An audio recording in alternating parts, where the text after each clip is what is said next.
Special workshop meeting. We are here this evening to review reports that have been produced to us by the Robert B. and Helen S. Meyner Center for the Study of State and Local Government, and also Lehigh Valley Planning Commission.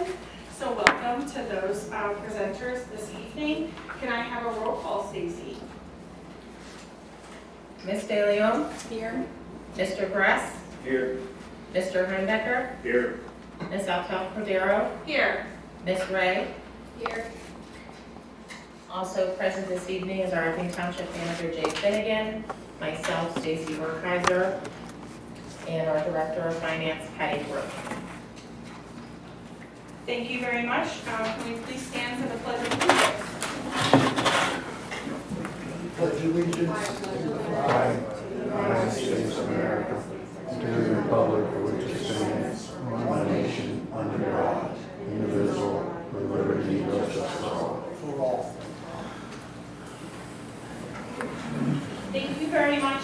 Before I turn it over to Mr. Finnegan, who will be our moderator for this evening, I just wanted to welcome our presenters. Like I said before, this project began in January, where council approved both studies to happen simultaneously at the same time in order to give council a very comprehensive and robust feedback and understanding of where our township sits historically and currently, and what our opportunities would be in the future based on certain factors related to revenue generation and township development and income.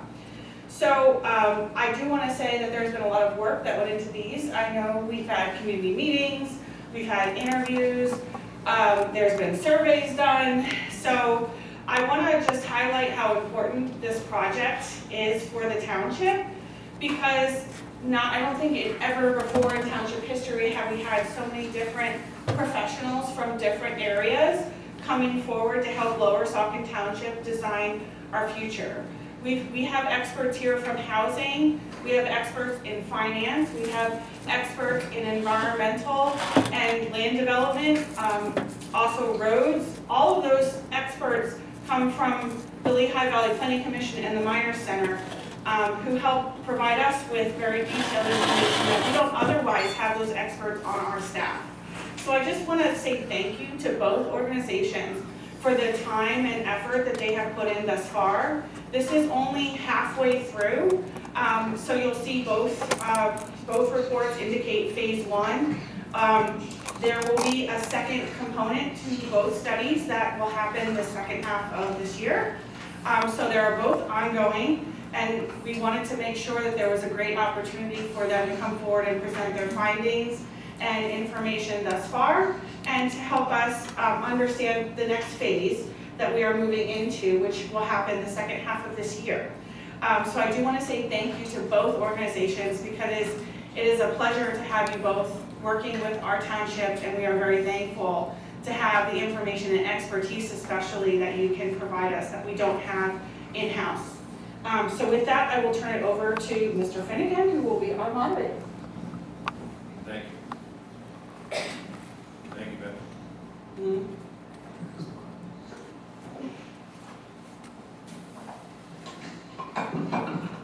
Thank you, Madam President, and thank you to everyone who's here tonight for coming. Tonight is another step as council and the township look to the future. It is not looking in the rearview mirror. It is an attempt to have outside input and technical skills evaluate to keep the township a great place for our residents. Both the Meyner Center and the Lehigh Valley Planning Commission have completed phase one of their engagements.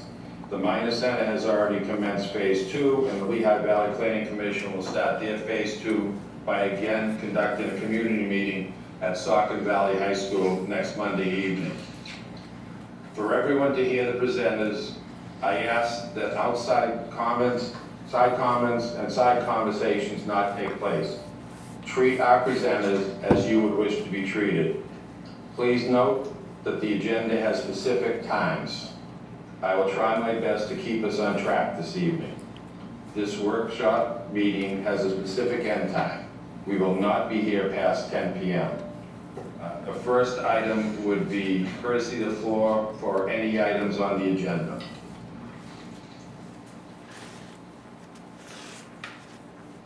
Seeing I none, have a comment. I'm sorry, I assume when you say on the agenda, everything tonight is on the agenda, is that correct? that's correct, All sir. right, so that's everything. Does that include all of the reports from the Meyner Center and from Lafayette? They are on the website and have them. I asked, are they on the agenda here tonight? I can speak about those, can I not? That's what we're here for. Okay, I can't believe everybody's here just to listen to a few people speak. Unfortunately, I don't have comments really well organized. I have no idea how much time I have.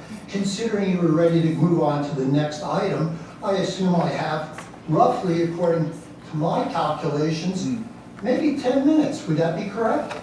You have right now 2 minutes and 15 seconds. There you go. All right, so that's my first comment. The agenda is incomplete in the sense it doesn't even tell you how long you might be able to address. It is very clear, sir. It says each individual can come to the podium, ask a question and a follow-up question when we're done with the presentations. If everyone else has exhausted their questions, you can come back for a second bite at the apple. You can have many bites if there's not a lot of questions. So you could be up there for an hour if nobody else chooses during the question and answer to ask a question. So it's very clear on the agenda. All right, see, I already disagree with you that it said limit of 3 minutes each until time runs out or something of that nature. I would agree with you, all right? You want to carry that further? I'll burn up my time to make Go that right point ahead, sir. clear. All right, my point is that the public is shut down, period. And it has happened for a long time. And it's been this council here in front of us that is a master at doing that. So I'm very concerned about the amount of time that the public has to speak, each individual. Is that clear? All right, so I'm gonna get crickets on that. All right. I'll address you at this point, okay? This agenda was put together by me, so we wouldn't be here going around in circles. It's to keep it concise and to have the respect for the individuals that are presenting. Jay, I would say you're the only one that sits on this dais I have respect for. Okay? So you don't need to worry about that. I'm just pointing out some things. And the bottom line is, I have been through this agenda, been through these reports, and I find they are so long and voluminous with a lot of not much detail. The only thing worthwhile, I think, is the Tully study that shows what happens when you yank a landfill. I noticed the council is already absorbed in other things, so there's no respect that goes on here from people like Virginia, right? Yep, she didn't even hear. Okay, so there you go. Thank you for holding the clock, that's a good thing. We're going to adjust the camera now for the folks, okay? You see how this works? Everybody's looking around from the council, they have no idea what's going on. All right, so that's respect, and that's something I've come to understand, except for Jay. All right, so as I was saying, the Tully study shows what happens when you rip something out of a township, which contributes $2.2 million with absolutely no understanding of who's going to come and replace it. All right, let me just, and this is from the report, one of many lines. And the bottom line is each resident lost $6,000 each year, each resident, when that landfill pulled out. Plus, the budget decreased rapidly. Plus, and it goes on and on. And I'm not saying that's going to happen in Lower Saucon, but there obviously is nothing to replace this landfill. This landfill is a political football brought on by people like Priscilla here sitting on this council, who had a great idea about how to get reelected. All right? They made it a political football. And I'll tell you, if the residents here just want to drop out, you might want to look at the last big company that moved in here, which is St. Luke's. Great, got a great place there. How much taxes do they pay? $0. Oh, we did have an ice cream shop move in. Yeah, that's really great. You know what? There's just not enough time to address even a fraction of the true comments that are tied in here. I'll just leave it at that. I am very dismayed in what the public has time to say. Thank you. You're welcome. Anyone else? Sir?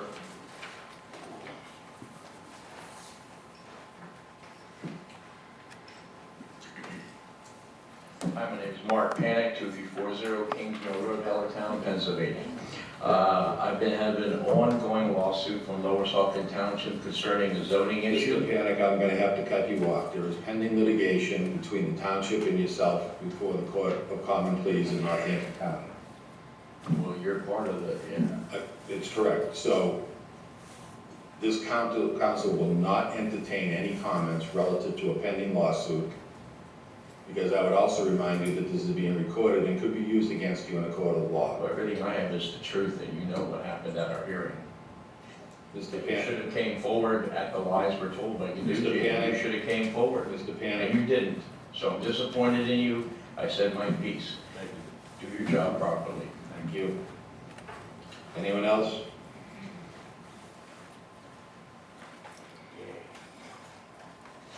Okay, our first presenter will be Jennifer Smethers, who is the Associate Director of Municipal Services, Meyner Center at Lafayette College. Thank you, Jenny. Good evening, council.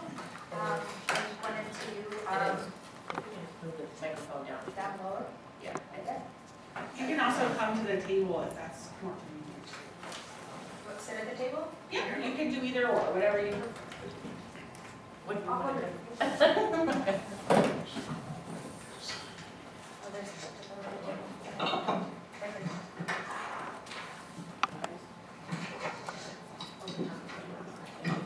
Alright, thanks.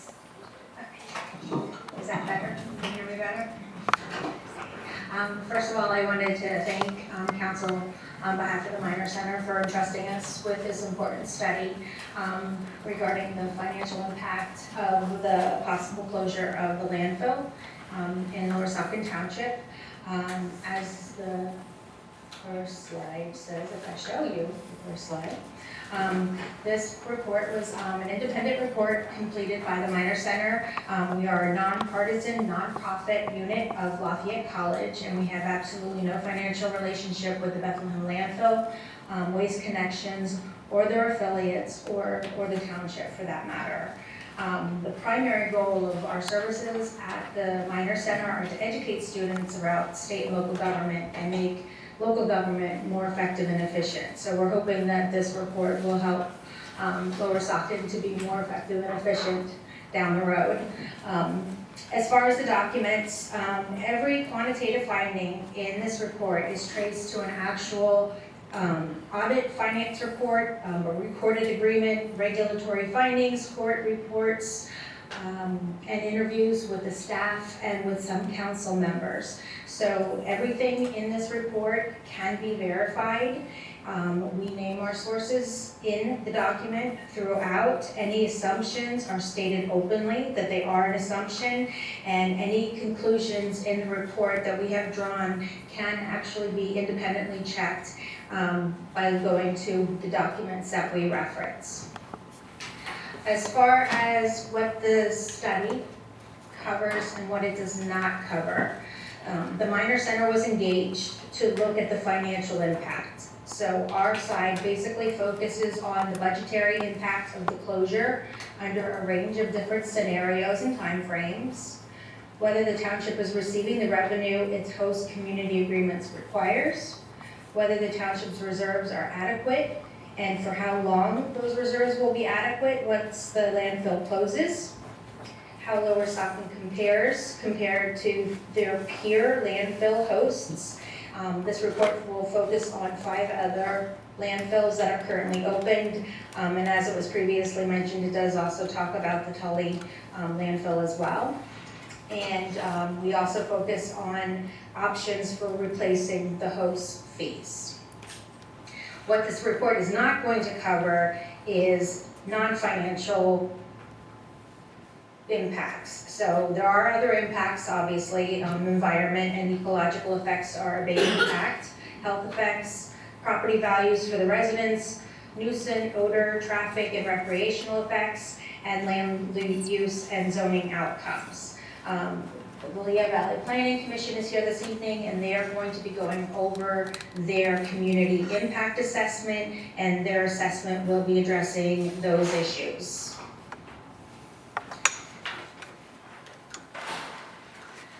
As far as the situation today, our central finding is that there is a large but foreseeable fiscal adjustment that needs to be made.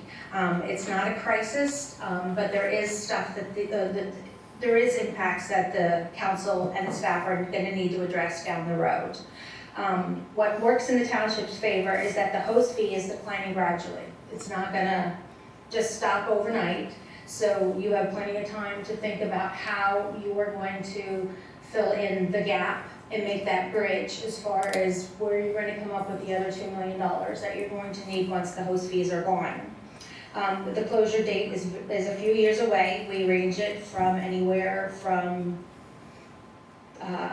mid-2028 to possibly in 2030. And we'll get into that a little bit further during the report. The township also holds reserves, and those can be used to help bridge the gap in the meantime. And one of the benefits is that the township has absolutely no debt service. All of the township's debt service was retired back in 2019 using host municipal fees, so the township is debt-free. Some of the items that limit the advantages of the crisis and how it's going to be addressed is that the general fund can only absorb the loss. There are no other accounts that the township has available that they will be able to dip into to make up the lost fees. The reserve is finite, so as soon as that money is gone, it's gone. So it needs to be spent wisely, and a plan needs to obviously be developed to ensure that it gets you through the other scenarios that the Planning Commission is going to be talking about as far as like zoning and development opportunities. The only real estate tax that can possibly be used to replace the host fee in and of itself as it currently stands.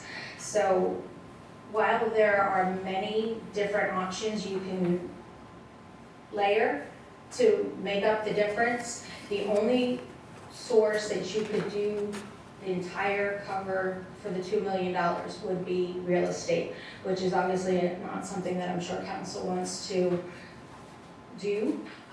However, that's one of the options. I plan on going through all of the other options later, as you all know from reading the report. And operating costs continue to grow and are not getting less, so that's also another disadvantage. So, as everybody is aware, the host fee has been declining for the past 4 years. This report, we focused on the years 2022 to date. And as you can see in the chart, back in 2022, the host fees were $2.6 million. And if you look at what is budgeted for 2026, the township is down to $1.75 million. That is actually a 24.2% decline in host fees from 2022. And annually, it is a decline of $633,619. The lower annual revenue in 2025 than 2022 is before the closure even occurs. So you can see that the host fees have been going down, and the landfill isn't even closed yet at this point. There are 3 funds, but only one is going to be able to absorb the loss, and that is the general fund account. The general fund account currently has $12.1 million in it, and it is the only account, like I mentioned, that is available to fund the general fund operations. This account is down 19.5% from its 2022 high of $15 million. The township also has two other accounts, the special revenue account and the capital projects accounts. For the special revenue account, that has $15 million, and it is restricted. It is only going to be able to be utilized for townships, fire, roads, open space, and there have been no transfers whatsoever of this money into the general fund for general fund operations. It's only been used for those specific items that it has been earmarked for, and it is regulated based upon the money that is in that account. And we're going to talk about that in a little bit as to what that breakdown is for that $15 million. The capital projects money, on the other hand, there is $5.4 million there, and this money is committed, but it is not actually restricted. So this money is money that you all have set aside, and you know this, this is for the residents' benefit. This is money that has been allocated to specific projects that council has determined that you would like to see accomplished according to the capital improvements plan. So this money is earmarked and it's committed, but it could possibly be reassigned if council so choose to reassign that money. And you could actually use it for something else, but you would have to do that at obviously a public meeting and state what it's going to be used for. But it could possibly, potentially be used down the road. One thing to notice about that, if you do use that money, it's obviously going to have a huge impact on your capital improvement program. Roads won't get done, bridges, whatever you have planned for, I don't remember off the top of my head, but anything you have earmarked for, that's obviously not going to get done if you use that money for operations instead. So the $15 million, that is the special revenue account. This money is allocated in 3 separate accounts: the open space account, the fire tax, the state liquid fuels, which are the primary accounts, and then there's also a quite small account, which is operating float. The open space account is the money that is in an account from the EIT tax that was allocated specifically just for open space. It is restricted per the Open Space Lands Act, and it cannot be used for anything other than open space acquisition. It can also be used for like open space administrative costs, maintenance. If you purchased a park with open space funds, you can obviously use that money to make improvements and maintenance at that park, but that's all it can be used for. So while it looks, and it is, a significant amount of money, it is not money that the township can dip into and use for general fund operating costs. The fire tax is the 1.5 mil money that has been allocated as part of the real estate tax. And this 1.9 million cannot be used for anything but your fire apparatus. Fire equipment, trucks, vehicles, suits for your firemen, that's all it can be used for. So that's also restricted. And there's also a huge expense, as you know, that's coming down the road. There's a fire truck. It is a pumper truck rescue, and it's going to be $1.4 million. That truck is going to be delivered in 2028. So this $1.9 million is going to be significantly drained once that truck comes in 2028. The state liquid fuels is obviously for roads, snow removal, signals, lighting, and cannot be used for anything other than that. That is state money, and it can't be touched.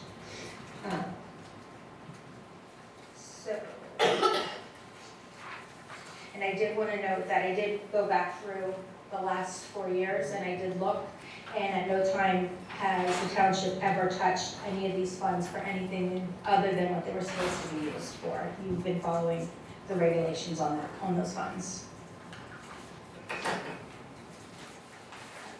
As far as the debt-free, this is a good thing, and it's also a very bad thing.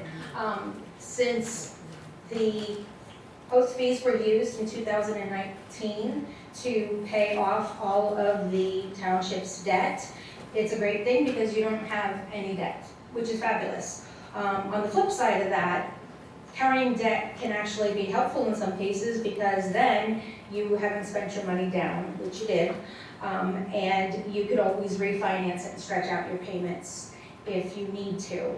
But because of the fact that there is no debt, you've spent down that money, no way to get it back, and you can't actually try to extend out your payments to help with your reserves. You would have had significantly more in reserves had that money not been spent down to pay off your debt. So as far as your HCA agreement and what we verified when we did our report, we looked at how the host fee works. The payment is per ton, it is not a flat rate. The landfill pays each ton that is disposed, and the agreement rates are $6.90 per ton for municipal waste and $9.97 per ton for residual waste. There is escalation, and the rates now here in 2025 are currently $7.49 and $10.78 respectively. So those first two numbers were what the rates were per ton in 2023 when the HCA was signed. There's the 4% annual escalation, which got us to those new rates of $7.49 and $10.78 due to the escalation clause. So that's actually a really, really good part of your host fee agreement. A lot of the other municipalities that have landfills that we looked at don't have that escalation clause. So that was actually a real good strength with the agreement that you have in place. Every year, the rate will increase 4%, and it is very favorable to the township. In fact, there's a slight difference in the costs. I guess it has to do with a few pennies with the amounts. So you're actually getting slightly higher than what you were supposed to really get. It was only a few pennies, but it is in your favor. One thing to note is that there is no minimum payment. The agreement guarantees no floor rate. So as the tonnage falls, so does your money. There's no guarantee of $2 million every year, regardless of the amount of tonnage that comes in. It is what it is. Whatever they take in, you get your percentage, and that's that. And the other issue of how it works is once the disposal ends, the money's gone. So now is the time for council to begin planning for what happens when that goes away. When the funds go away, it's going to immediately stop. There are some things that will continue.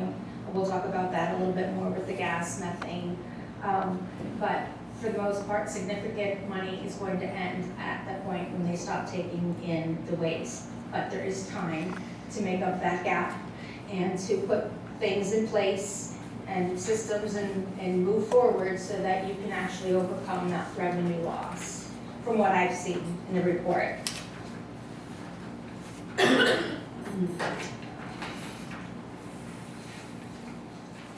Another thing that we looked at when we were doing our review is whether or not the township was actually being paid what it was owed per the host community agreement. And yes, in fact, the township is. There is no material underpayment that was identified for the periods that were examined, which was 2022 to 2026. What we did was we looked at the cash receipts and we reconciled them, and they reconciled to the dollar against the landfill's remittance. Once we take into consideration the 1 quarter lag. So for the fourth quarter of, for example, 2024, that money came in 2026. So you actually have to take that into consideration when you're looking at the cash receipts. But when you take that fourth quarter money coming in 2026, it does reconcile to the dollar. We also looked at the per ton rates that were coming in, and we applied the 4% escalation schedule. I had received that from the finance director, and those numbers line up perfectly. As I mentioned earlier, they were slightly actually in the favor of the township. For the tonnage, the difference between the state records and the company reports is explained by the agreement's exemption for materials used as daily coverage or on-site construction. So while the tonnage might have been off, it's explained by the fact that there is the exemption where they don't pay tonnage fees and host fees on that material that's used for their daily cover. For the deductions, the property value protection deduction line reports 0 in every quarter that I reviewed, and that is consistent with the program's dormant state. The way the host agreement reads is that the property value protection program would not take effect unless there is a phase 5. And since there is no phase 5 application and phase 5 is not moving forward, there is no property protection program at this time.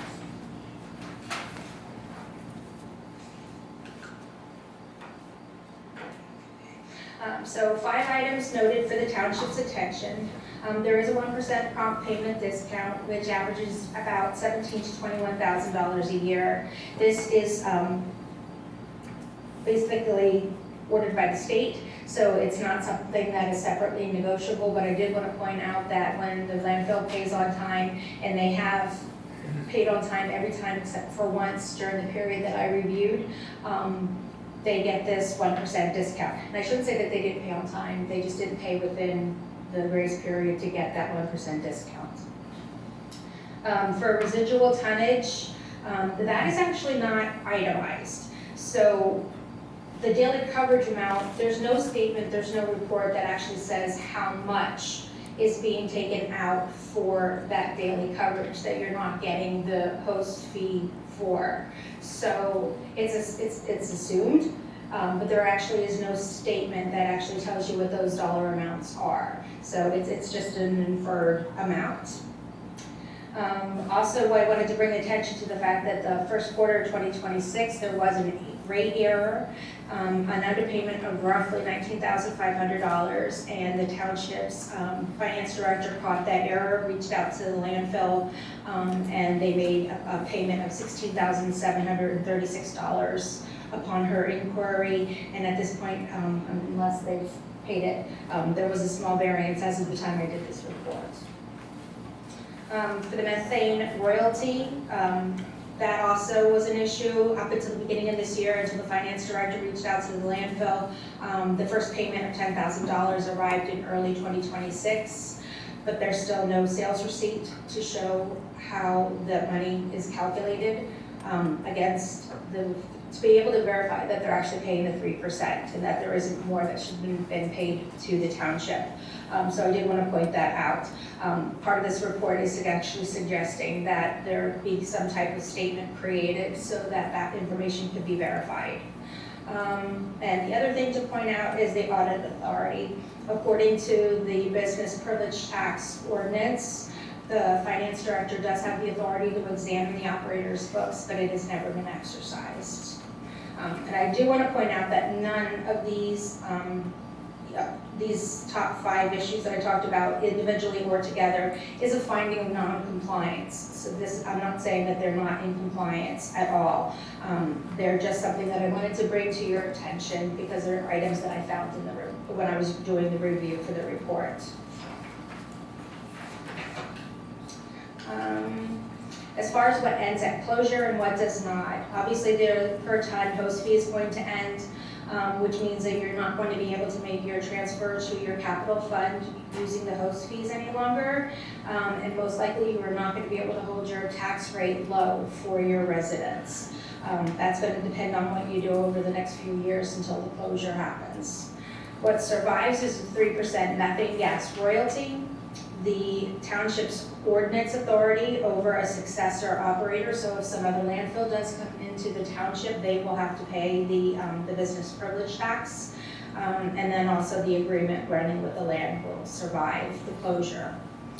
What the township's going to be facing at that time, in addition to the lost host fee, is going to be the maintenance of the Apple Butter Road sewer line, continuing post-closure oversight obligations with your host municipal inspector, and any costs for operating that would go up. Obviously, operating costs will be going up, and there's no landfill money now to help cover those costs. So as far as the closure, and when we think the closure will possibly occur, we have 3 potential closures based on a couple different scenarios. According to the SACS report, they project that by the 3rd quarter of 2028, that would be the earliest possible date that the landfill could potentially close without having an expansion. From the study that I conducted and the interviews I performed with township staff and with the district manager at the landfill, we have a slightly different, it's only off by maybe 3 months, but a slightly different remaining capacity as of March 2025. So depending upon how quickly you spend down on the host money that's in the account, I project that you could possibly have a closure by mid-2029. And then the 2030 or later date is based upon your spending. I'm sorry, not spending, the money, the tonnage that's coming in. If the landfill continues to have less tonnage coming in, the landfill is obviously going to be able to remain open significantly longer. If they get to the point where they're bringing in next to nothing, but it's enough to keep the landfill open, you can extend this out into the mid-2030s. It's really going to depend upon how much tonnage the landfill takes in as to when the closure is going to occur. Once they reach capacity, then it does have to close.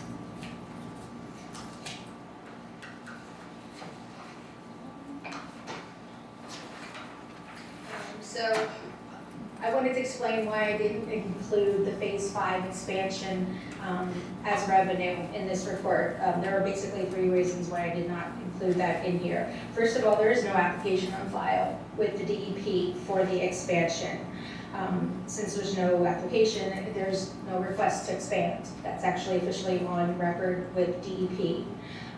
The second reason I didn't include it is because of the December 8th, 2025 court ruling from the Court of Common Pleas, where they reinstated the 1994 scenic and conservation easements and declared the township's 2023 revocation void from the outset and barred any future release as far as building with the landfill on that 280 acres without open court approval.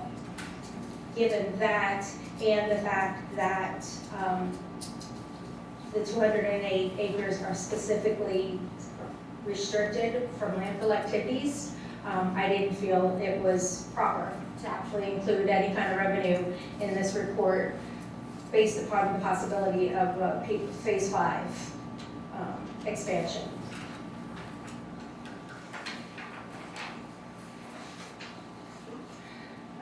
For the scenarios as far as your closure, if you have a closure in mid-2029, what happens to the host fee? It's basically going to keep declining until around the mid-2029 year.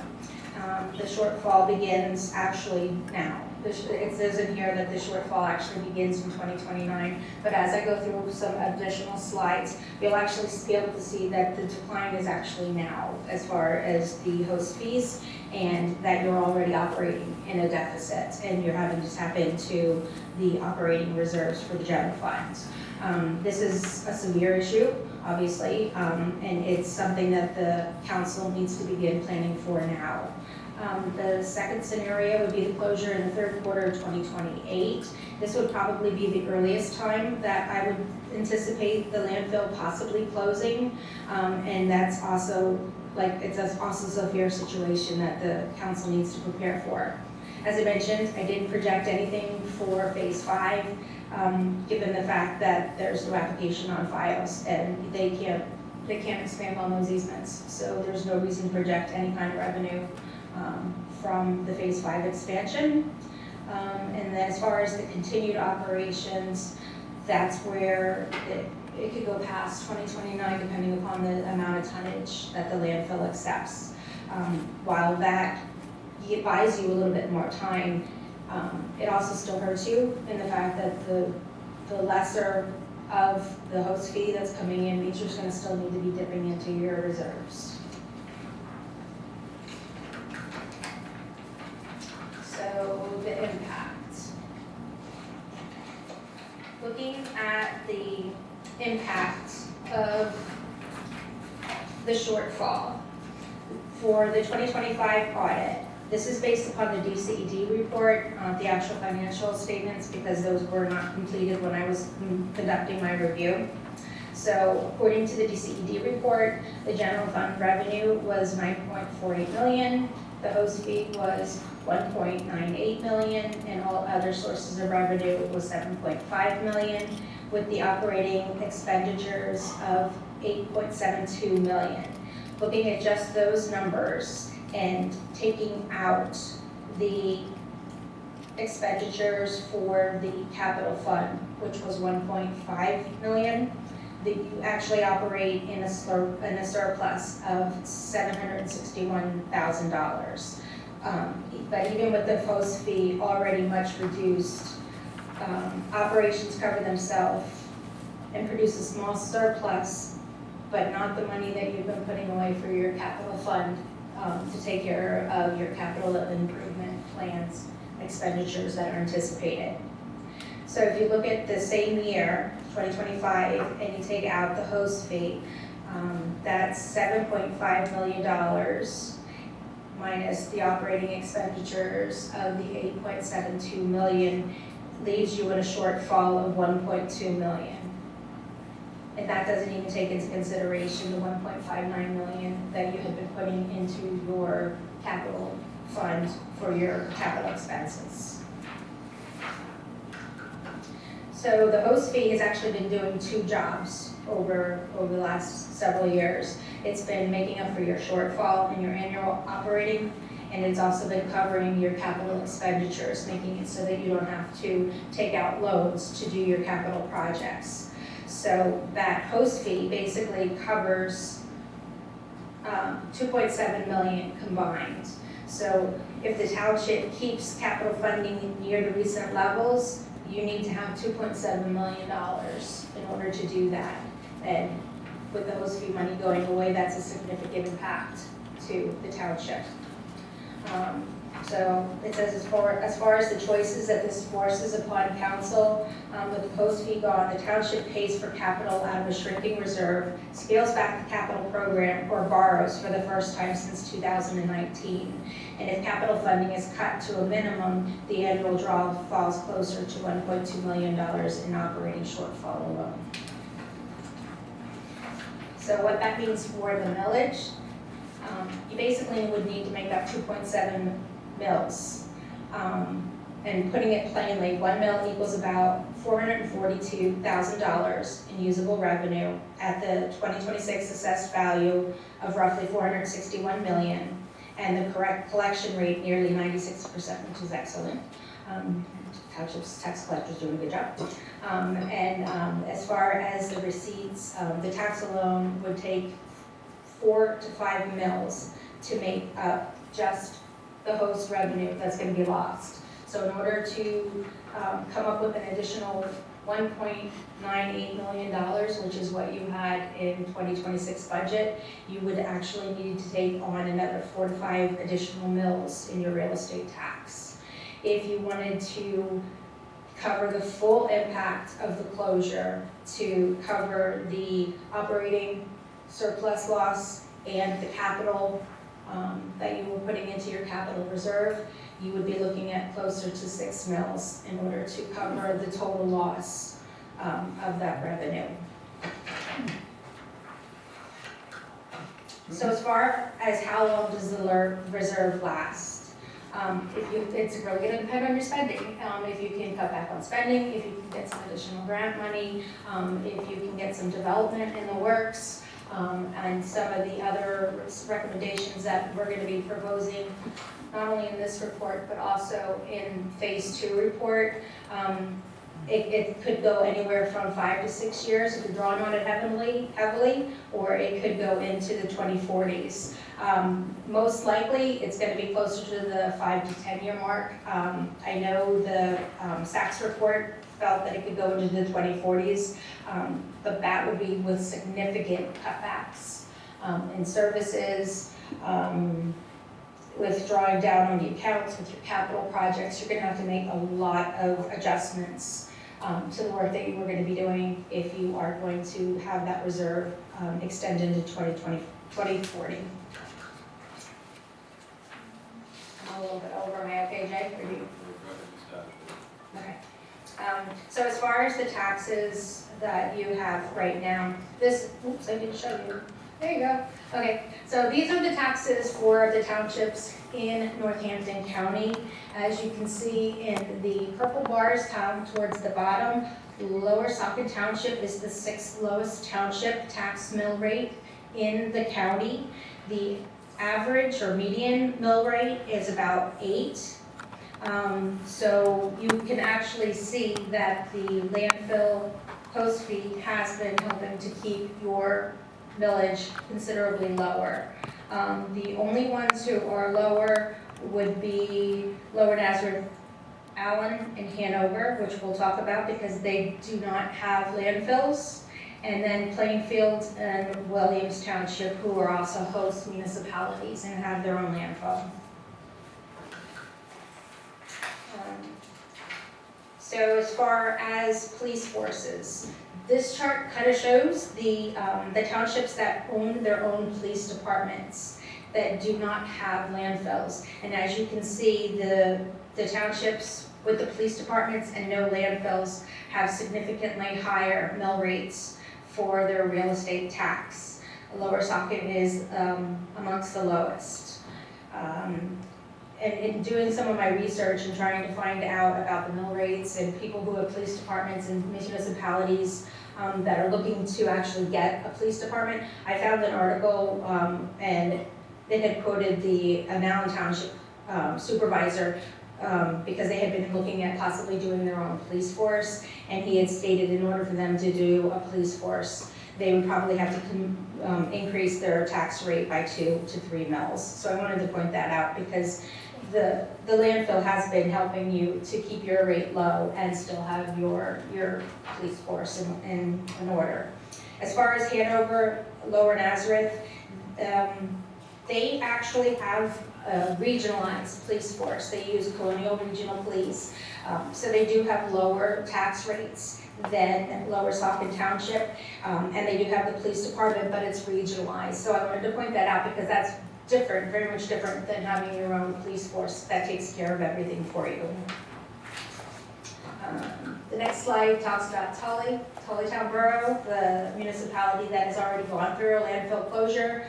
Their landfill opened in 1988. It closed in May of 2017, and they were actually receiving a host municipal fee of anywhere from $3 million to $5 million. As far as what happened during their shutdown, their reserves were drawn down first. The discretionary spending, which was $6,000, annual rebates checks to every property owner went away, and then they basically ended up having to get additional costs, and it's worst case scenario. I don't foresee this happening here in Lower Saucon Township, but this is a worst case scenario. I don't know what their planning was, but you've already taken the step to plan for your closure, so I think that you are in a much stronger position than Tullytown Borough is, or was. For the path forward, I wanted to put this in here because I think it's really, really important. A lot of people always complain about how high the real estate tax is. They come into a municipal building and what we hear is, my taxes are so high, you people are charging a fortune. And we always have to explain this to the residents. The municipal portion is actually very, very small. Your taxes are comprised of the local tax, the county tax, and the school district tax. The school district tax takes up the bulk of the real estate taxes. So if this bar was $1, 77 cents would be going to the school district for school district taxes. 15 cents of the dollar would be going to the county for the county tax, and a mere 8 cents would be going to the municipality for all of the services that you provide your residents, for your snow plowings, for your parks, for your recs, for your police, for everything, which is significantly low. So I did want to point this out because in the event that you do eventually have to raise taxes, even if you did raise your taxes, it's still going to be considerably lower than your school taxes or your county taxes. And I'll talk about that, I think, in the next slide. No, not the next slide, but it's coming. So as far as the options, there's a few options here that I recommended as far as ways to make up the money that you're going to be losing with the host fee. There's obviously the real estate millage that can be increased. There's new developments and tax bases, and that's going to be discussed with the Lehigh Valley Planning Commission as far as zoning different areas so that you can get additional tax dollars in. There's managing your expenditures, trying to cut back in your budget as much as you possibly can, reducing possibly service fees. There's also the possibility of looking at your earned income tax. While your earned income tax is already at the max of 0.5%, if you ever wanted to explore the possibility of becoming a home rule charter community, you could actually expand that earned income tax up to the 1%, which would significantly make up the difference. That would probably be the only other thing other than the real estate millage that could actually cover your entire loss, is by going to a home rule charter. It would probably almost double, if not quite double, because there's still a difference between your residents and your non-residents rates. But it would be close to doubling your EIT, which would probably be close to $3 million. So that's a possibility, and I'm gonna expand on that a little bit more in phase 2 report. As far as the local services tax, you are already at your max. You can only allocate $52 per resident, and you're already there. So there's no way to expand on your LST tax. And then you also have your methane royalty gas coming in. It's modest, however, depending upon if you implement some type of a system with the landfill, where you have a statement breaking it down, you can actually see the amounts of methane gas in the 3% to make sure that those figures are correct. As far as the trade-offs, they're real, they're political as much as they are fiscal. You can tap into your reserves, you can do a phased millage, where you start now and start slowly increasing your real estate millage. It's better than, in my opinion, a slow mill increase of maybe 0.5%, or not 0.5%, but a $0.5 versus 3 mil increase down the road all at once. It's easier for a resident to absorb in their budget. There's obviously spending reductions that you can look into, and then there's also the potential for large development coming in, but that's at a slower rate, and that's going to be discussed by the Planning Commission. And then my 5 priority recommendations, basically you need to treat the reserve as a finite bridge. Once that money's gone, it's gone, so you need to spend it carefully in the meantime. I would adjust the millage in measured steps versus waiting 2 or 3 years and then hitting the residents with a 3 or 4 mil increase. Strengthen the verification and your revenue protection, keep restrictions, and make sure you're keeping your reserve separate, and then start working on your timeline now to make those adjustments so it's not such an impact on your residents. And then as far as phase 2, I've started with phase 2 already. I've had a few conversations already with council. This is going to be the organizational assessment. It's going to discuss how to implement the strategy that's going to work best for the township in order to bridge the gap of the lost host fee. And it will include stakeholders, engagements, and I will have performance measurement framework at the end. Sorry, I went fast at the end because I'm going very much over my time. Any questions? Thank you, Jen. We'll start questions first with Ms. Coolio. Yes, I don't really have a question, I have comments. So I think this was a very good refresher course. I'm very impressed with the quality and depth of the Phase 1 financial impact study on the fiscal consequences of the potential closure of the landfill. It contains a substantial amount of well-organized, high-value information that will be meaningful support to support our decision-making. For decades, landfill host fees have been a major component of Lower Saucon's financial structure. This study clearly documents how the revenue has supported our general fund, capital improvements, and long-term budgeting. As landfill approaches closure, the township is entering a significant fiscal transition, and it is essential that council fully understands the magnitude, timing, and operational impacts of this change. For decades, I have reviewed landfill information, studies, and agreements with one objective: protecting Lower Saucon Township and its residents. My position has been consistent since 1988. When an agreement removes protections, limits oversight, or restricts the township's authority, I vote no. In 1998, I opposed the host community agreement because it eliminated several protections that had existed in earlier agreements. It weakened enforcement, removed restrictions on waste types, reduced the township's ability to comment on operational and environmental matters, and introduced a non-opposition clause that limited elected officials from representing residents on future landfill actions. Those were not minor changes. They fundamentally altered the township's leverage and oversight. The 2023 host agreement, negotiated by the prior council majority, repeated the same pattern. Again, I voted no. It again surrendered protections, narrowed the township's oversight role, conditions the township's rights on criteria established by the landfill operator. The Phase 1 study outlines the consequences of those decisions. It identifies operational gaps, financial exposure, legal constraints, and compliance weakness that must be addressed as part of the responsible municipal oversight. My work on landfill oversight began in 1988 and has encompassed many agreements, amendments, and regulatory developments.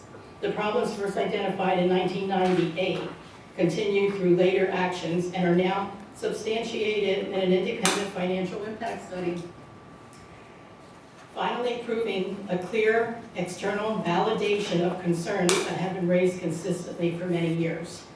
The Phase 1 analysis provides the factual foundation needed to understand how past decisions have shaped the township's current fiscal position and what must be considered moving forward. The township must use its remaining authority to ensure that all oversight, compliance, and enforcement responsibilities are carried to the highest standard. This study will be an important tool as council continues its work on disciplined fiscal planning, revenue diversification, and responsible stewardship of township resources.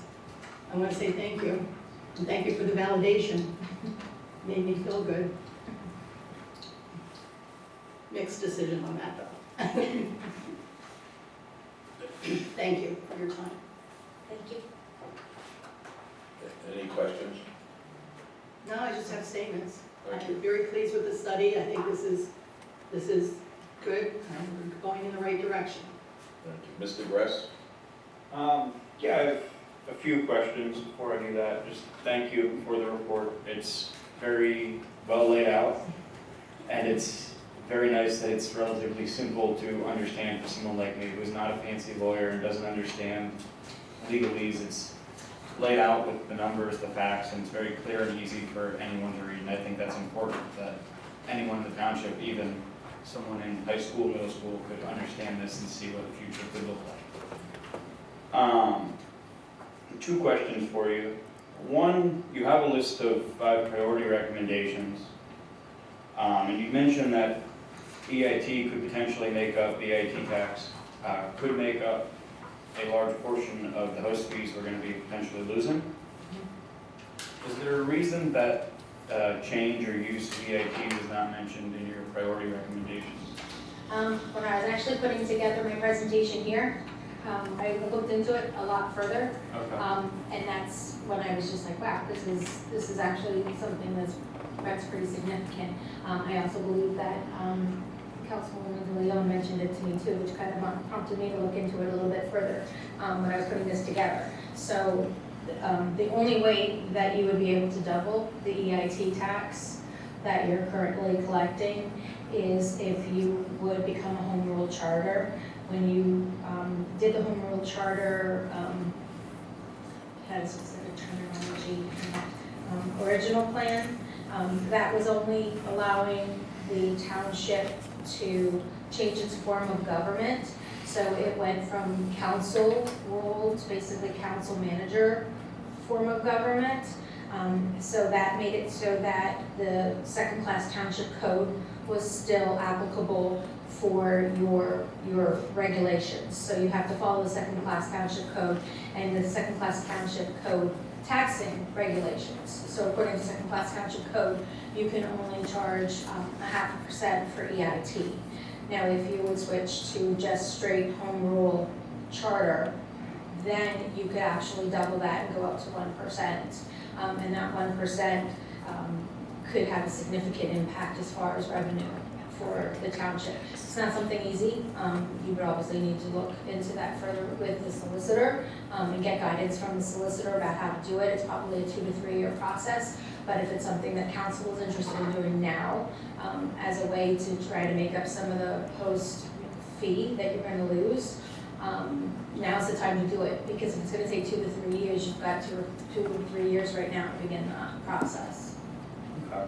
Yeah, I'm not entirely sure of the rules around it without looking into it off the top of my head, but that was something when you mentioned that it seemed much more appealing than increasing property taxes. Yeah. My other question would be if it would come down to it, as far as, you did mention that borrowing can be good, having debt can be an asset.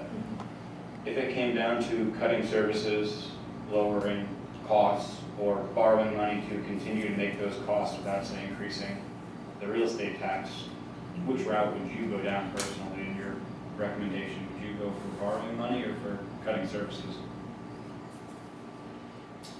I have to look into that further before Okay. making a decision. I don't know if I would want to answer off the cuff Yeah. without actually looking into it a little bit further. I guess it would depend too on what Yeah. services you want to cut back on, how much, what And kind of also things the you're tolerance of budget. what the residents are interested in. I mean, you respond to the taxpayers, so it's what the taxpayers really have a tolerance for. I mean, if they want to keep their services exactly the way they are, and they're okay with paying taxes, then go that route. But that's something that I would want to look into further, and I'll probably dive into it a lot deeper with the phase 2 piece.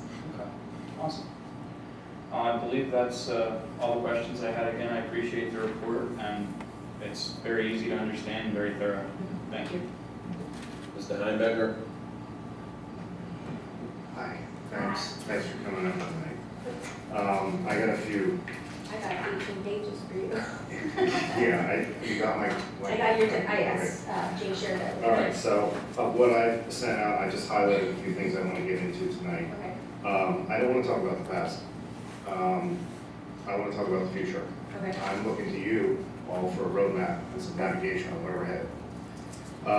Just some ideas to think through. So this methane gas royalty, do we have an anticipation for it increasing, or do you have any idea if it's going to remain around that $10,000 a year? I'm not a landfill expert.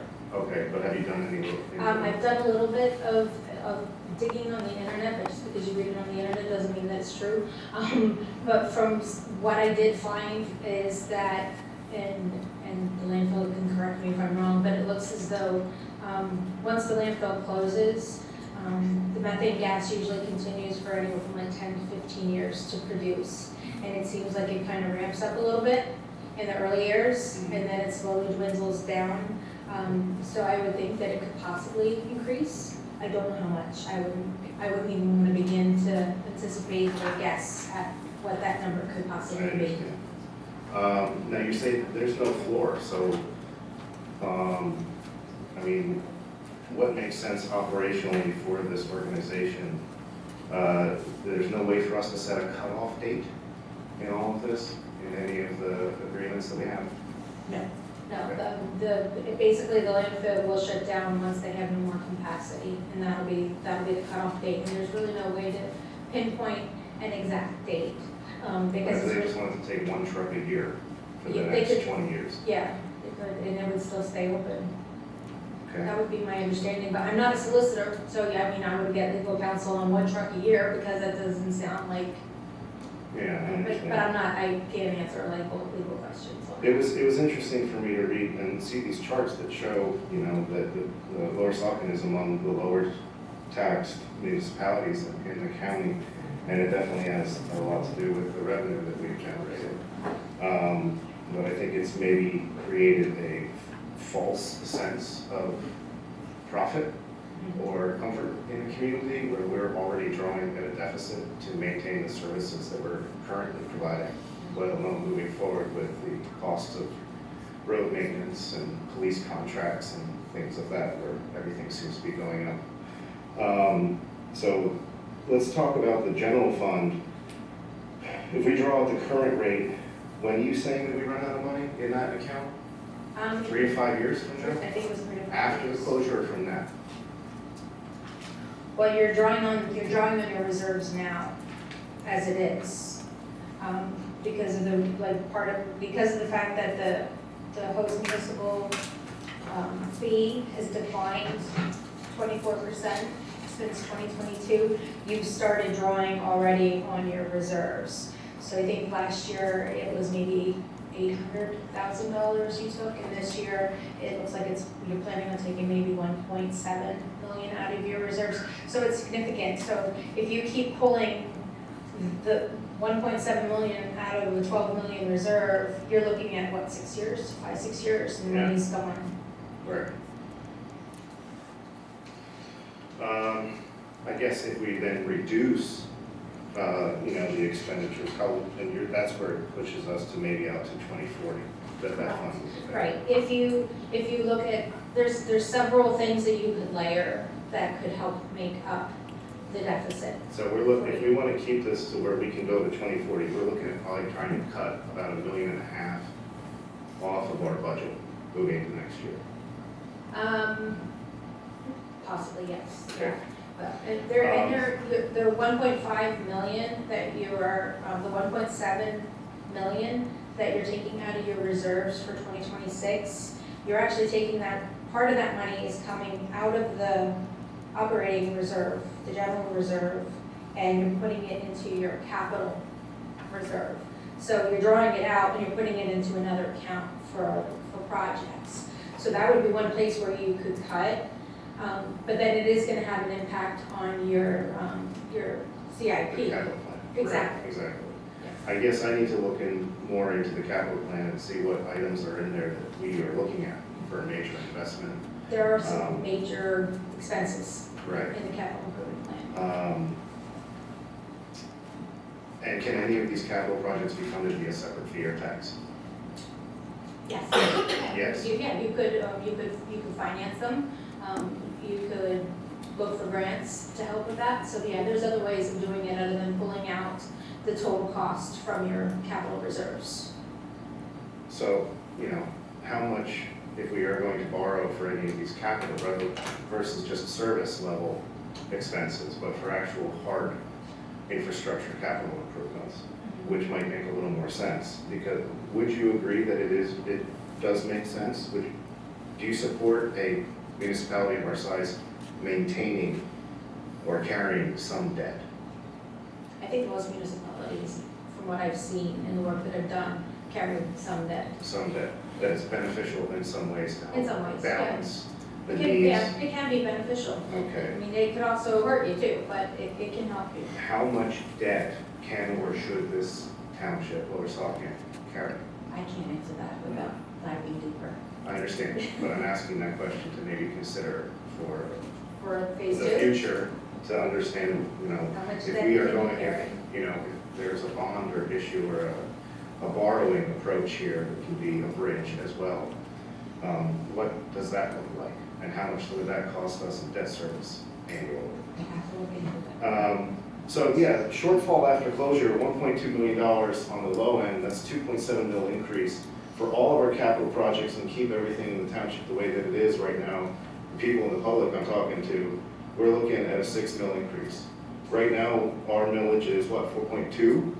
It's 4.2 for the general purpose. Plus the 1.5 that Plus goes to 1.5. the fire. So, Mr. Hamdick, if you could wrap it up. okay, well, if we're gonna fully replace the host fees between 4, 5, 6 mil, you're saying that's like a 75% increase is what I read in your report, approximately, and that yields out to be about 6% property tax bill increase. Correct. So, For the total real estate tax so if we go bill. back to that dollar that you had up there, and we Yes. get 8, we need 14 cents. No. You're gonna need more than that because that 6% was referring to the total real estate tax bill, so it's taking into consideration the county and But then the school school- taxes as well. But it's, so if yes. that dollar, 6% more on top of that gets us Mhm. what we would need. So we're talking Oh, about yeah, it was 6 probably cents 6 on the cents. dollar is what we're talking about. Correct, yeah. To, Yeah. okay, is what we're looking at. And then lastly, just again, the dedicated tax and the other taxing instruments where we look at stormwater utilities, what is our annual spending? And again, I'm asking this for not necessarily answer tonight, but maybe think about it in phase 2. Stormwater utilities, what would that tax rate be? Recreation, you mentioned in your report, permits, inspection, emergency services. Does emergency services cover police? And can police be covered by its own separate levy? So that's something else that when I was putting together the slide presentation, I did a little bit more digging into the police and, because I was looking at your questions that you had asked. And it looks as though you can make a police district. You would need to check with your solicitor on how to be able to do something like that and make sure that I'm reading it correctly, but it looks like you could make a police district and then you would be able to levy specific mill for straight police. However, there's also a drawback to doing that in that if you levy like 3 mills just for police, now you can only use that for police.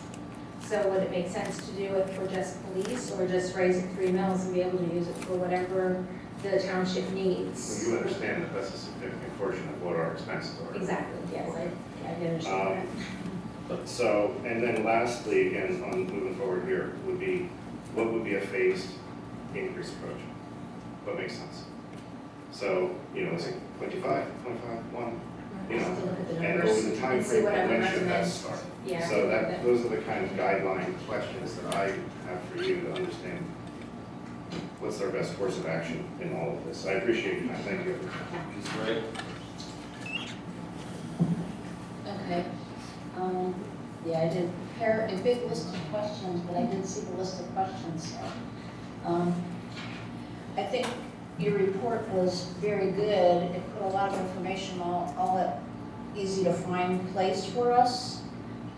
It gave me, I have a lot of things highlighted and tabbed in here, sort of like for homework things that we should be doing internally. Checking up and following up on things.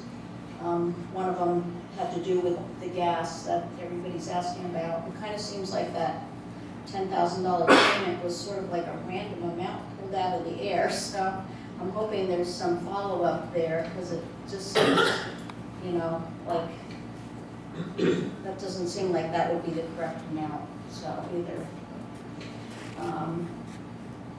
Let's see. It's going. I think some of your reporting, you went back like 5 years, it looked like, for a lot of the things to try to make projections. And I was wondering if some of the numbers in there might have skewed things because we had a lot of projects that we were, I'll say, saddled with when we came into council. So we had debts and obligations that we had to pay. So it was more than I would have selected to pay for capital projects. So hopefully that skewed it and we can get rid of some of that. I definitely want us to be taking a stronger look at the capital funding projects for sure. And several of us have signed up for the budgeting class so that we can get a better handle on how that all works. One of the things I was curious, you probably have this somewhere in your information. You gave us a chart in here of the different millages for the different townships. I was just curious if there was also average income and population age. I could maybe go with that. You probably have that somewhere, but. I probably have that in like all my notes, because at one point I had a huge Yeah, chart I think going that would be and peeled it back. interesting to look at, yes. And then the other thing, well, I know I had discussed this, was regarding the EIT. So it's a little confusing to me, because when I saw the 0.5%, I was thinking, is it a 0.5%? So I had to go look up a pay stub, and it's like, we do pay 1%. So I'm not sure, is this weird setup that we have here with this home rule charter, optional rule, whatever we have, whatever it's called, is that the thing that takes 0.5% of that away from us and gives it to the school district, I think is what I was told? So, yes. Okay, so they've been doing that, no? No. No? No, well, where does our other 0.5% go? Right now, we have a second-class township Right? With operating under a home rule home optional, optional plan. right? Second-class township splits the EIT with the school district. Okay. So if it's $1, they get 50 cents, the municipality gets 50 cents. So half goes good in the school district? School district Yeah, gets. well, that's what I said. Okay, I thought you said, no, it doesn't. I think though, what she was saying was that That's, we only implemented the governmental body part of the home rule charter choice. So that's why we're still following the second class township Okay. split. Very confusing. So she's saying we would have to modify our second class, our optional, home rule optional plan to also modify the Okay. taxing authority. And do you know if that's something that has to go on a referendum, or do you know anything about that? I don't know enough Okay, about well, that. that's That would one of have, our that would be a assignments. solicitor question.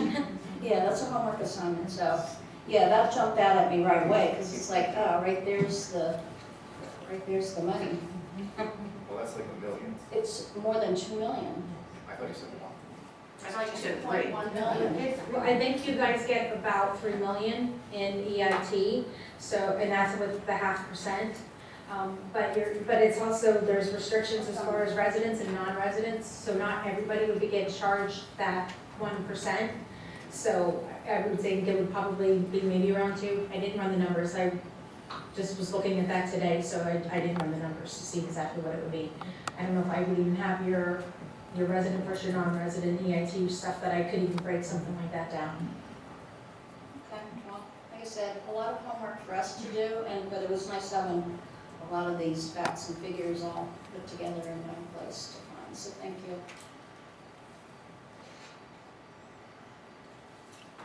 Ms. Alcadero. Thank you. I guess just to kind of piggyback on the question, did you happen to see what our EIT tax was when we were levying for the open space plan? I believe that it was like 1.25 or 1.5%. It was 2.25 for the open space, and our township did that for, I think, 15 years. So I would hope, a question for you to look into, I think that gives me some historical perspective on the community's desire to value open space and to value the rural nature of our community, and the fact that they were, in the past, very much willing to increase their EIT to support that community feature. So I think it reminded me when we were discussing this and the idea, to me, the residents, I think that was expired like 3 or 4 years ago. It just because of the 5-year, it kind of sunsetted naturally. The township didn't like remove it, it just sunsets by law. So we're not currently levying that 0.25 EIT, I think for the past 3 or 4 years, but I think for me, that's a good, at least starting point to show me that there is capacity. Obviously, the community did it for 15 years, and I don't remember anybody complaining about it because they had to renew it every 5 years. So if there was a lot of complaints, people wouldn't have renewed it, or the councils before us, I should say, during those 15 years. So I guess that's a big thing. And then, I think really some assessment, I think from my perspective, some assistance from you in understanding what is, when we look at our capital plan and we look at how we rotate through replacements of various township items. It would be helpful to understand like what happens in other communities, to understand like, are we replacing vehicles, you know, too quickly, or could we sustain and maintain services with replacing them not as often, like things like that if we looked at our capital plan.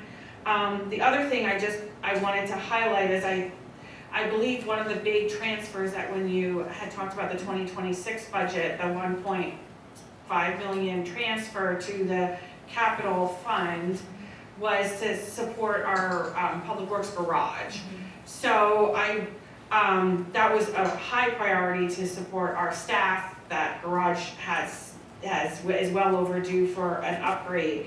But I feel like those kind of projects don't happen as often as like vehicle replacements and the things that other things that we build into our capital. So I think, I don't know which other council member it was, identified like looking historically at our capital items that we put in our capital plan and seeing like what things maybe are a 3-year, 5-year, or 15, 20-year replacement type thing would be helpful for me to understand. I also agree with the request to have nice options for us and a planning flow chart that can provide us with some choices. And I do concur with, I think, Mr. Gress and Mr. Heimbeck, I think all of us were interested in the idea. I think you said that by paying off our debt, we don't then have debt to leverage against for various things. But it sounds like using borrowing for a major capital improvement is something that's normal and that most townships do to fund large projects. So I think looking at our capital plan and telling us which projects could be matched with what grants that we already know about, like that are come out every year by the state or the federal government or the county, and then which projects would be ideal for different types of borrowing and how that borrowing works. We were just at Community Day and I touched base with one of our state reps, Mr. Freeman, and he alerted us to a major capital improvement grant that could be used for like $1 million projects for public services that the state helps us get. And I don't know that we actually tried it for our public works building or anything else. So I feel like understanding or giving us some road path for grants and opportunities that we can match things with would be really helpful. Along with understanding like a roadmap moving forward. And the other thing I know where Mr. Heimbecker referenced the 8 cents and adding another 6 cents or 7 cents to get that 6% if you were just raising property taxes. And I just think having some idea of what that looks like for our residents would be helpful. And I also think understanding, are there different types of programs for different types of residences. So, you know, everybody always wants to protect senior citizens. I want to protect senior citizens. Obviously, they don't work anymore, and they usually are on very fixed incomes with their retirement plans or pensions that don't match what the growing costs of staying in their home are. So I'm just curious what other townships do to assist if we did have a need in our community. And then looking at our overall demographics, I know we're gonna move into LVPC, but I know they've done a lot of background work in understanding our community demographics as far as our workforce, our education force, and the age of our community and all of that. So I think that there's much room to collaborate with getting that information to help us understand, you know, what do we think the community can withstand. But I do want to concur with everybody that this for phase 1 is very, very insightful. And I know that you're already in phase 2, and I really look forward to getting all these answers from you, from the rest of council. But this is, again, something I don't think our township has ever undertaken. And from my perspective, we need to move forward and we need to have a plan, and the If community you wants could to wrap see it it. up, please. I'm just gonna repeat that. The community wants to see a plan, and I'm really happy to hear that there is lots of options for us moving forward, and that we have a path forward to maintain our current services. So thank you. Thanks, Jen. Next, we'll have the Lehigh Valley Planning Commission representatives, Becky Bradley, the Executive Director, Jill Seitz, Chief Community and Regional Planner, and Jacob Weinberg, Community and Regional Planner. Switch PowerPoints.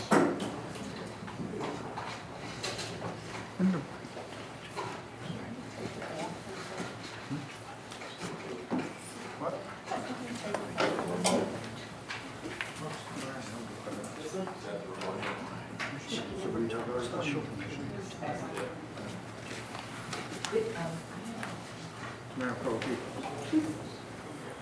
Moving like the old man? Moving like the old man? Thank you for inviting us here this evening. Oh, how's it doing? Tonight, the LVPC is presenting on Issues and Opportunities Report, which is the second phase of the community impact assessment that we're working with you, the township, as well as the community to put together. The LVPC is a governmental entity, and that is made up of two parts. We're a federally designated metropolitan planning organization, as well as the Bi-County Planning Commission, operating under about a handful and a half of various state, federal, and county regulations. We are also not affiliated with the Bethlehem Landfill Company, Waste Connections, or their affiliates. So this is obviously the result of the issues and opportunities, or the phase 2 components that we have in working with you on understanding what your land use, demographic, environmental, and other kind of comprehensive planning needs are in the township. We looked a lot at data, heard a lot from the community, and we're going to talk a little bit about that this evening. So we'll be explaining what that data is, how it's connected to what we heard from the community, and want to ask you too your thoughts on the direction based on what we have, so we can begin phase 3 and develop recommendations. So the goal is to make the information useful to the township and to the public, and we want to focus on the big takeaways tonight, as they mean a lot for land use and zoning and what can be explored further. So the assessment was initiated by and large because the Bethlehem Landfill has been both a major land use and a significant source of township revenue, though there are many other businesses and obviously a very strong residential base. The report estimates that in recent years, landfill host fees, as you heard a lot about earlier, have represented 20–25% of your general fund revenue. So that's a major fiscal transition as the landfill moves towards closure over the years. But the purpose is not to find one magical new land use that simply replaces the landfill dollar for dollar. That would obviously be too narrow and too unrealistic, which I believe everyone recognizes. The broader question is how Lower Saucon can build a more resilient revenue base while protecting those community values that have been clearly identified in your comprehensive plan and through the conversations that we've had with the community to date.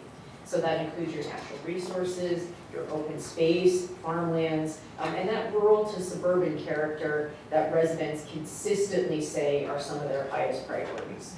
That means that the next phase, phase 3, has to balance those objectives, fiscal and economic sustainability, environmental and open space stewardship, and preservation of community character.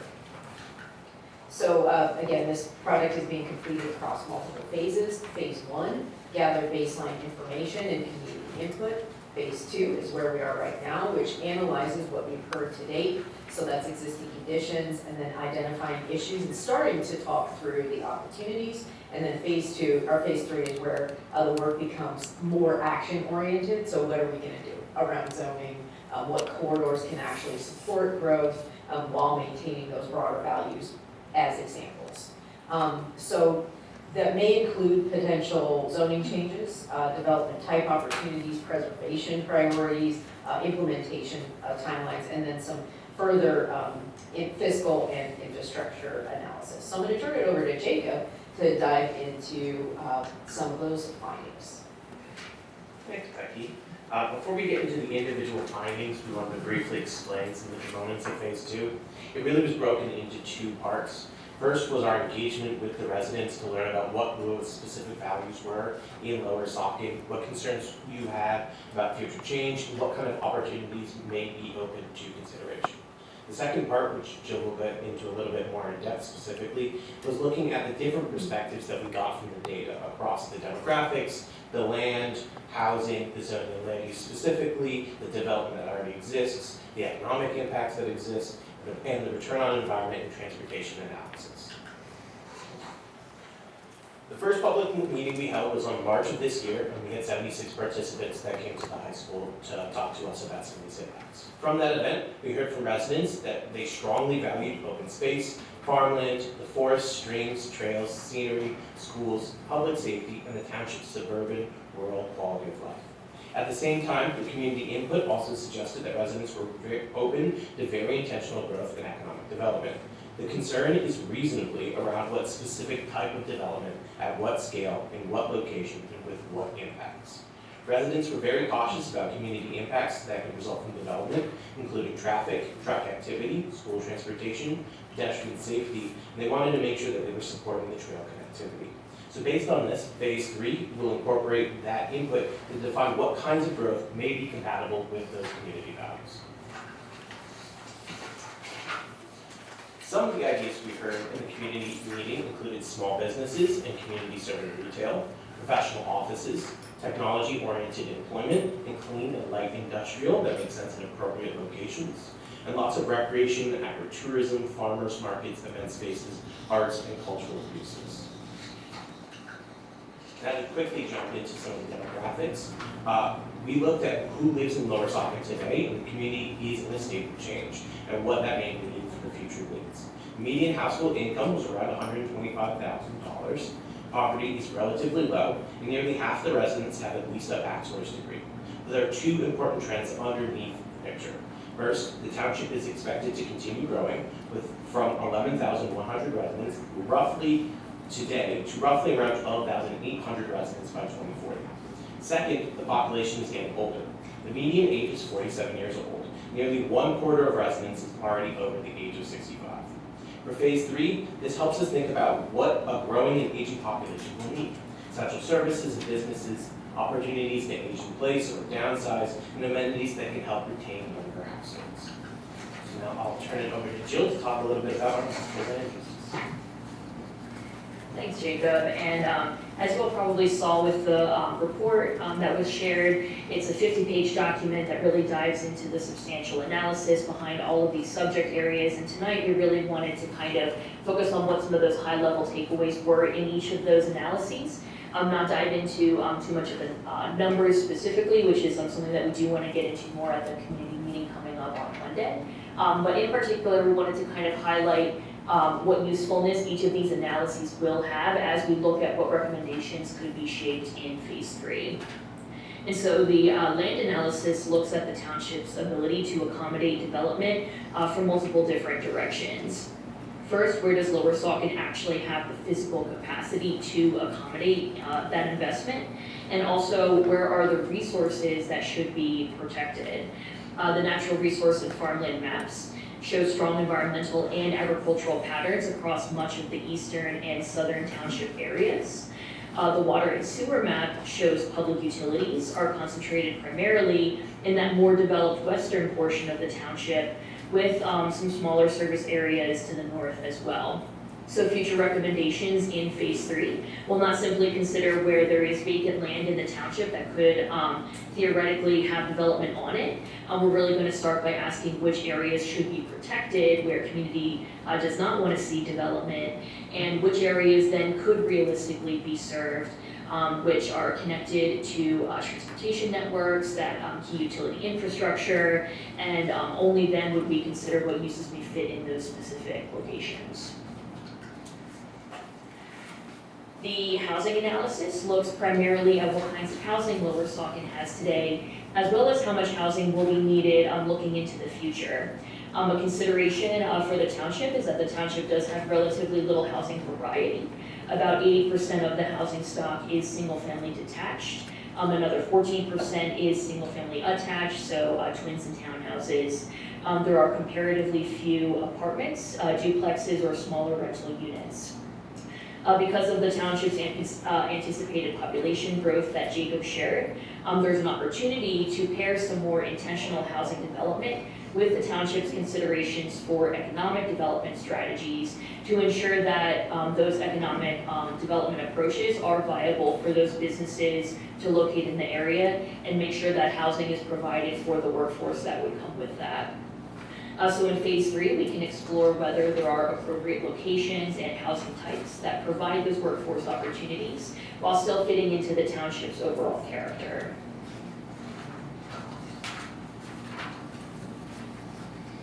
The zoning analysis looks at how the township zoning regulation has shaped the community today, as well as how different land uses contribute to the township's property tax base. So this analysis shows that the township's existing zoning really largely reflects its current character. Rural agriculture and open space residential zoning districts cover much of that eastern and southern area of the township where we saw natural resources as well as farmland. More compact residential and commercial districts are concentrated than in the west and near established transportation corridors. And so that pattern has helped preserve the township's character. It also helps explain some constraints, including the township's relatively small local employment base, and we're going to talk about that in a little bit too. Another component of the zoning analysis was the land use tax analysis, which shows that tax generation does vary significantly by land use and by the development intensity. Compact residential and commercial patterns generally generate substantially more property taxes on a per acre basis compared to lower intensity development types. And so in phase 3, we're really going to further explore those financial implications of land use directions the township may wish to pursue, factoring in the service costs of different land use types, infrastructure costs, what the traffic impacts may be with given land use types, environmental impacts, and market feasibility, of course, which drives a lot of land use trends. The development analysis then looked at the township's prior development patterns so that we have a realistic understanding of what the market has historically produced here in the township. And so overall, the townships really experienced a very measured and cyclical growth pattern rather than a consistent high-level volume of development. Non-residential development has really been episodic, so a project here and there. I know St. Luke's project was mentioned earlier. Rather than any kind of steady commercial or industrial expansion, the township has seen just some occasional projects really over the past few decades. And that's just on the non-residential side. So on the residential side, development has been a little bit more consistent, but was definitely strongest more in that early 2000s time period. Still dominated by single-family detached housing types. And we've seen activity slow considerably since the 2010s, which is around the time of the housing downturn. So for phase 3, the reality of timing around development is important for the township to consider because zoning changes alone wouldn't necessarily produce new development or new revenue very quickly. Again, that's really driven by the market demand as well as local processes, how long it takes for the township to update its zoning ordinance, subdivision and land development ordinance, for projects to assess the infrastructure availability and identify site selection, then construction schedules, and then occupying certain developments, all can kind of take some time to come together, and that'll ultimately affect what revenues the township will see through that long-term process.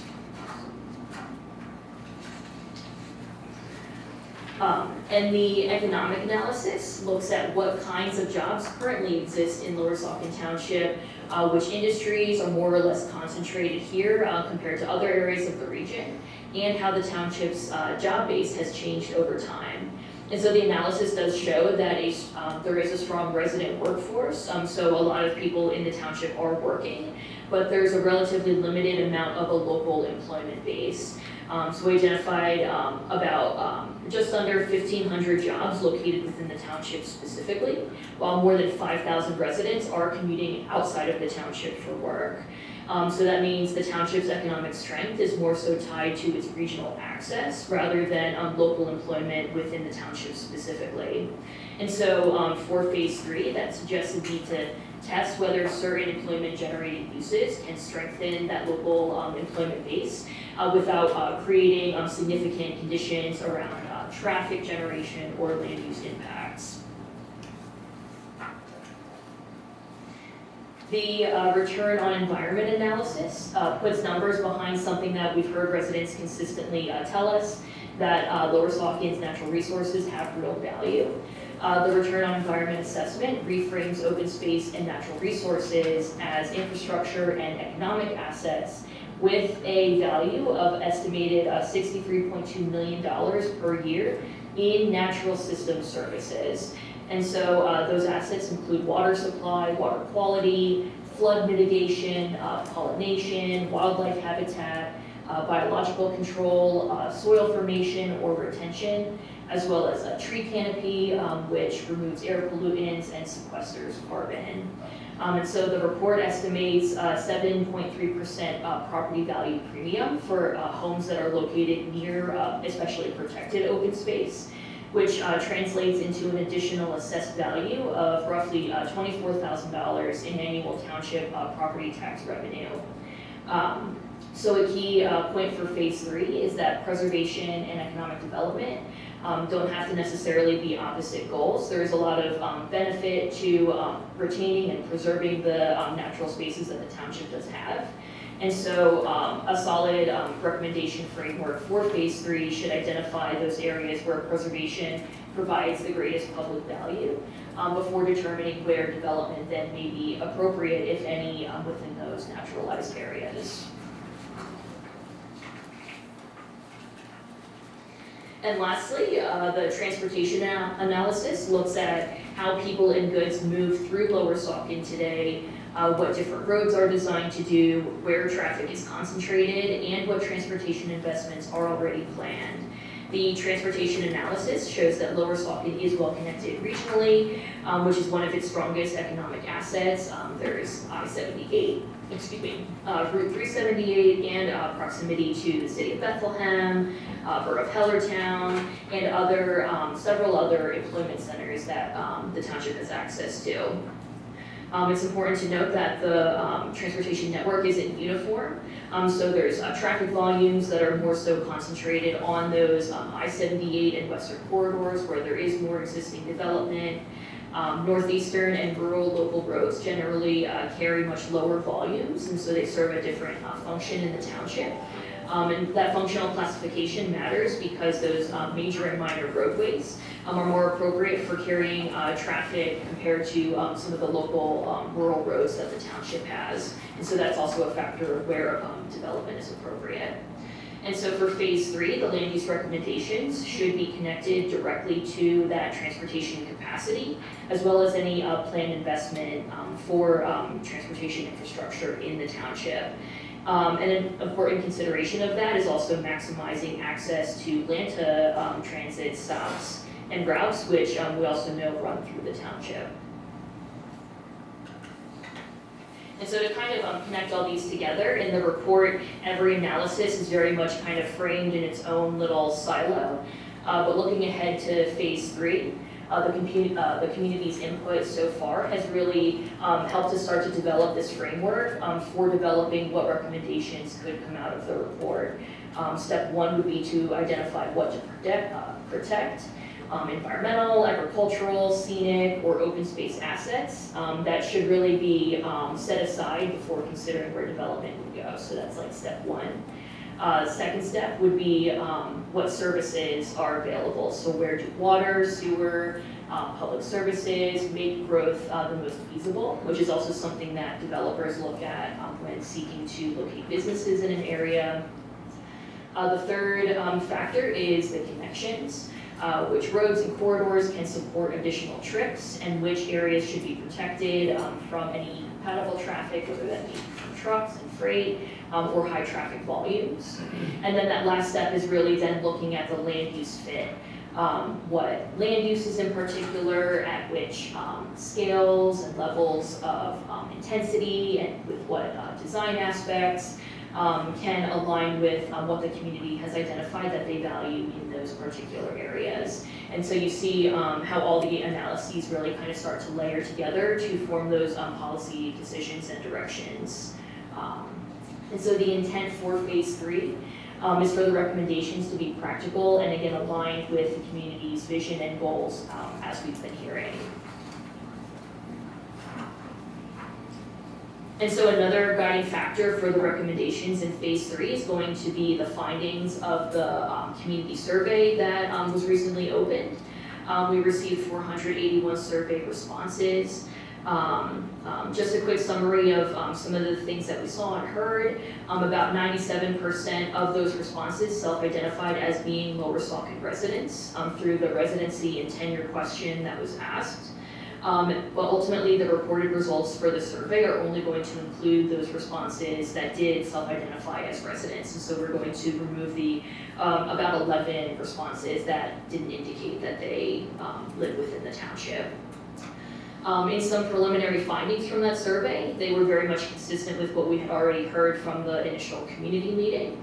The strongest priorities are still around preserving open space and natural areas, though there was also meaningful support for some smaller scale community serving development in the right locations, while still making sure that traffic and infrastructure impacts are minimized, which is very similar to what Jacob shared earlier. And so with that, I think I'll pass it to Becky to talk about some of our next steps. Thanks, Jill. Okay, so obviously the next step will be to receive additional community input on the phase 2 analysis at this Monday's community meeting at the school. We will then bring LVPC's analysis together to complement the fiscal work that's being done by Lafayette College, and Lehigh University has been providing some environmental consultation to the township as well, so we'll be bringing that into our next phase as well. That will allow us to look at these issues as an interconnected whole rather than in isolation, and that will allow us to get you better recommendations, especially if there's any regulatory changes that you may want to consider. So from there, we'll begin developing that set of draft phase 3 recommendations, bring them back to the township and the community for comment, review, test, prioritization, and then move forward with that final set of recommendations after that process. So tonight is really the beginning of this next part of the conversation based on what we know right now and what direction are worth exploring further. So again, Monday night, don't miss it. It'll be great. We have interactive activity planned. Again, we're going to talk through some of the survey results at the senior high school starting at 6:30 p.m. It's open to the public, and we hope that folks will attend. Thank you. Thank you, Becky. Jacob. We'll now go to council questions. Ms. DeLeon? Yes, again, I'm going to have a statement. The Lehigh Valley Planning Commission Impact Assessment provides a broad, well-organized review of the issues and opportunities facing Lower Saukett. It offers a substantial amount of high-value information that will assist council as we evaluate future land use decisions, community priorities, and long-term planning needs. Historic preservation is a core value in Lower Saukett Township. While the LVPC provides extensive analysis on land use, physical conditions, environmental assets, and development scale, I would like it to include the township historic resources, cultural landscapes, and rural preservation priorities. The LVPC report also makes it clear that Lower Saucon Township's identity, land use patterns, and community character are shaped by longstanding rural landscapes and historic settlement patterns. These elements influence zoning, transportation, environmental assets, and long-term development capacity. Because historic resources and cultural landscapes are integral to these conditions, they must be evaluated with the same level of rigor applied to other communities' assets.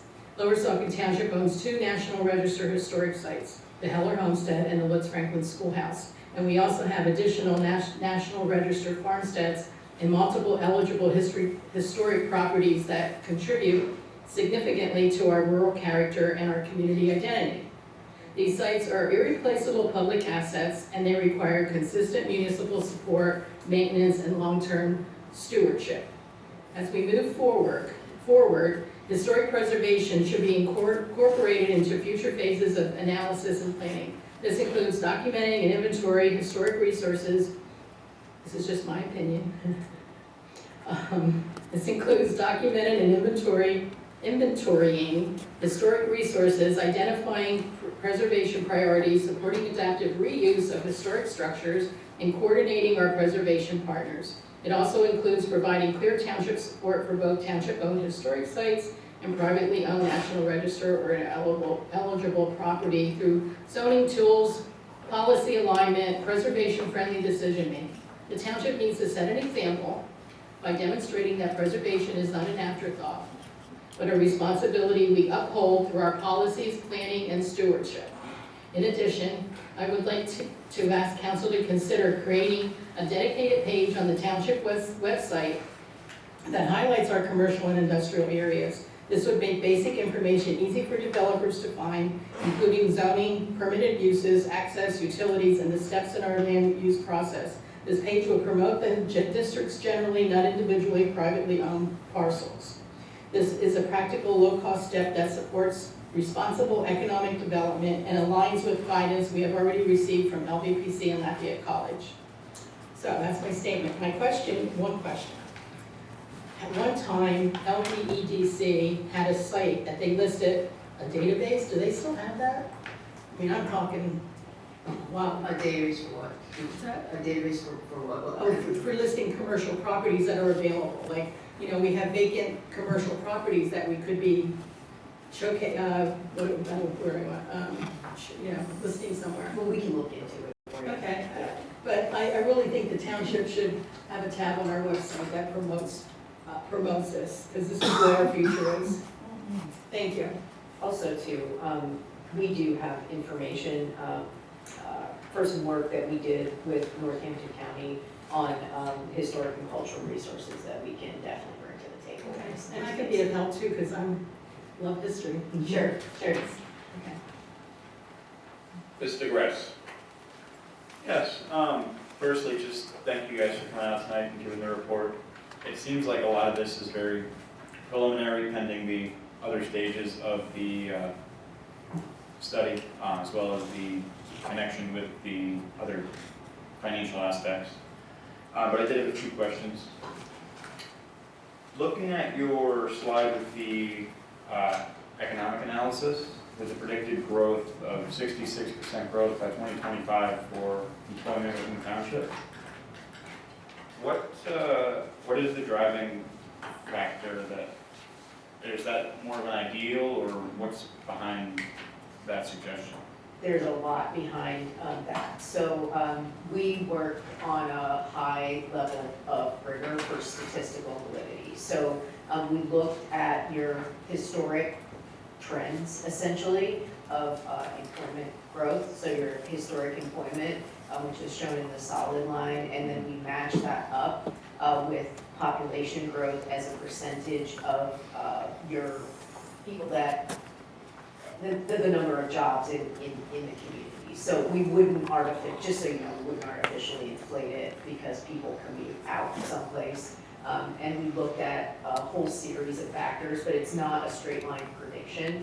And we had our economist, Minsu Park, do that work for us. So what this basically says, if you continue to grow at the same rate, that you have over the last several decades, that's how many jobs you can expect to see by 2050. Now, if you don't continue to grow at that same rate, you obviously wouldn't have that much job growth.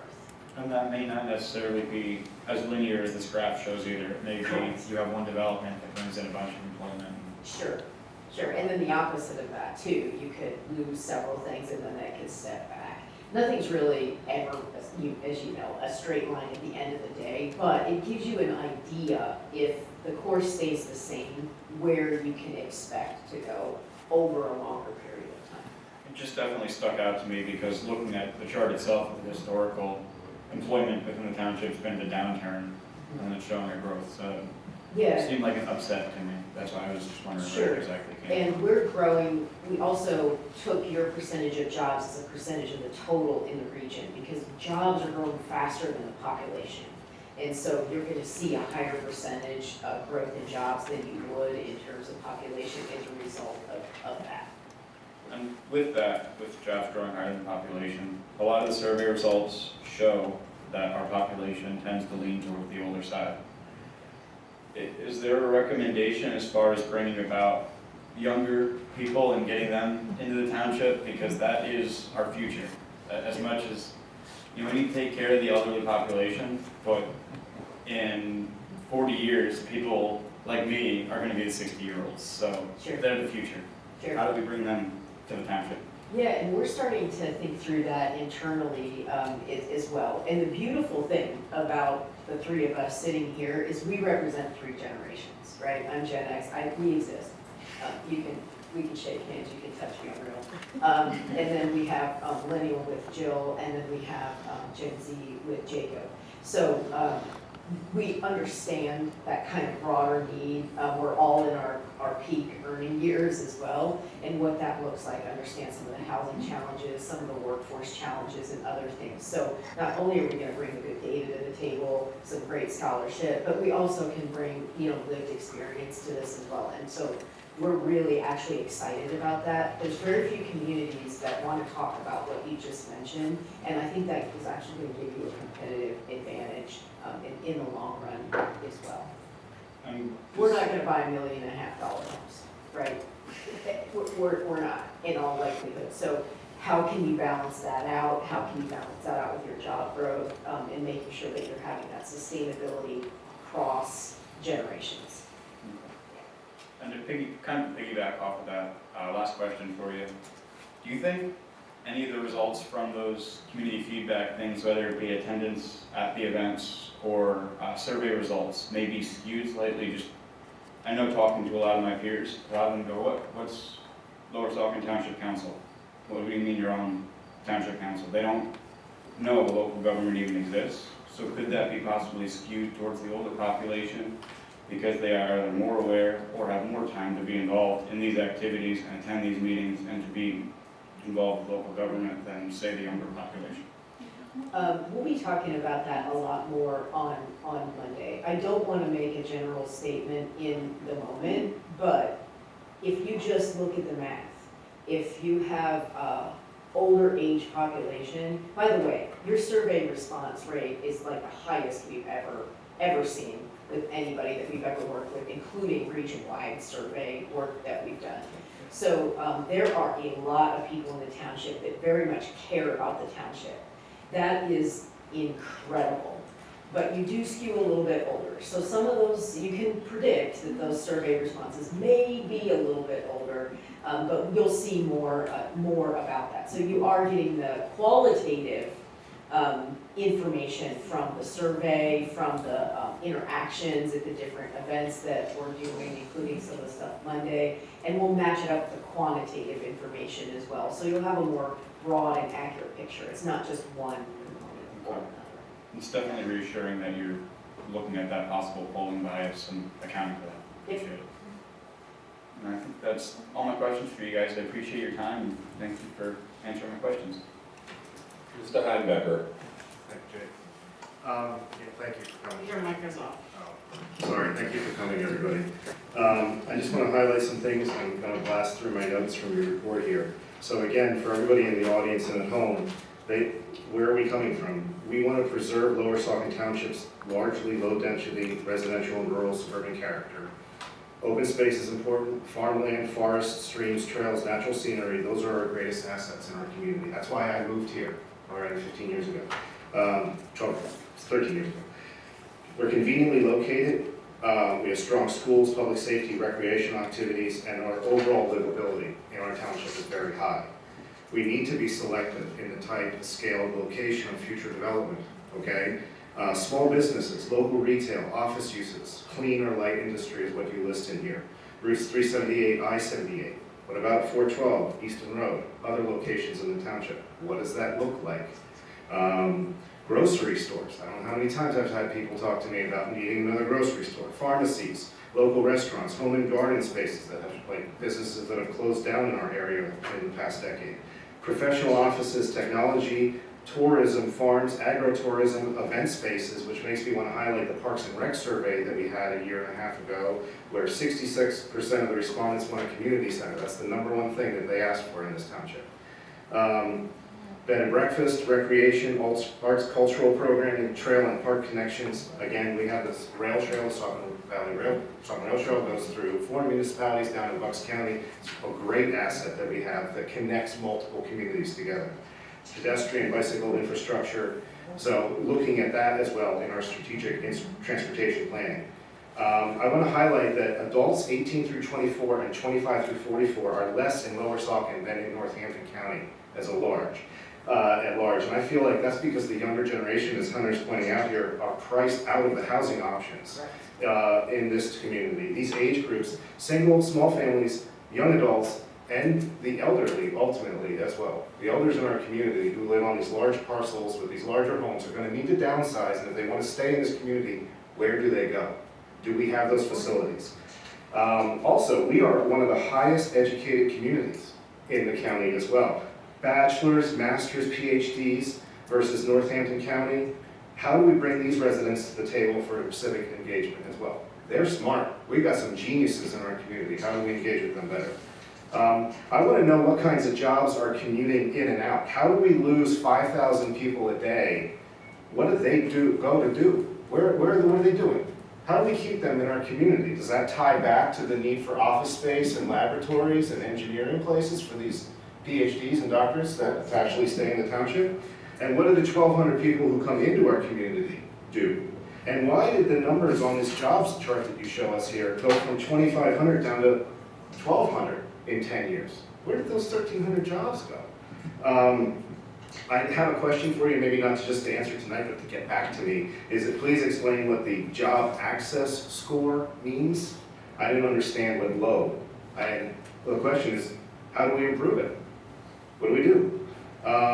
The natural resource priorities that you list here, I'm showing one of these maps, high versus medium. Can we expand the map to just show other grades, for example, low? And give me a definition. What is a high natural resource priority? Okay?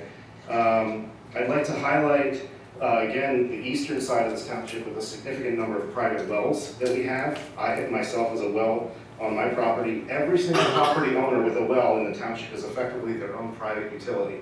You're responsible for your pumps, your filters, your septic, and each one of us is at risk for groundwater contamination. So we have an extensive responsibility to a large number of people in this township to maintain their water quality from non-source point pollution places. Is it true that there are only 33 single bedroom rental units in the entire township? 33. In a township of 11,000 people, we have 33 one-bedroom apartments. That's crazy. What does that tell me? 6% of all of our housing supply is rental. And you follow that up by saying there may be opportunities to expand housing choice over time through a broader mix of housing types and unit sizes to better accommodate changing demographics, evolving household preferences, and long-term community resilience. I like that term, community resilience. How can we build a resilient community looking down the road and while maintaining the character and preserving and protecting the vibrancy of what we have here in our natural resources? You say, well, we have a current housing shortage of 118 units. By 2050, 465 additional units will be needed. Where are they going to go? without cutting down all the trees that we have, okay? There's a significant divide between home ownership and rental options. We have a limited rental inventory and a concentration of larger unit types, reduce accessibility. We want to consider strategies that expand housing choices. Again, what does that look like? Development size, locations, and what does that look like in revenue?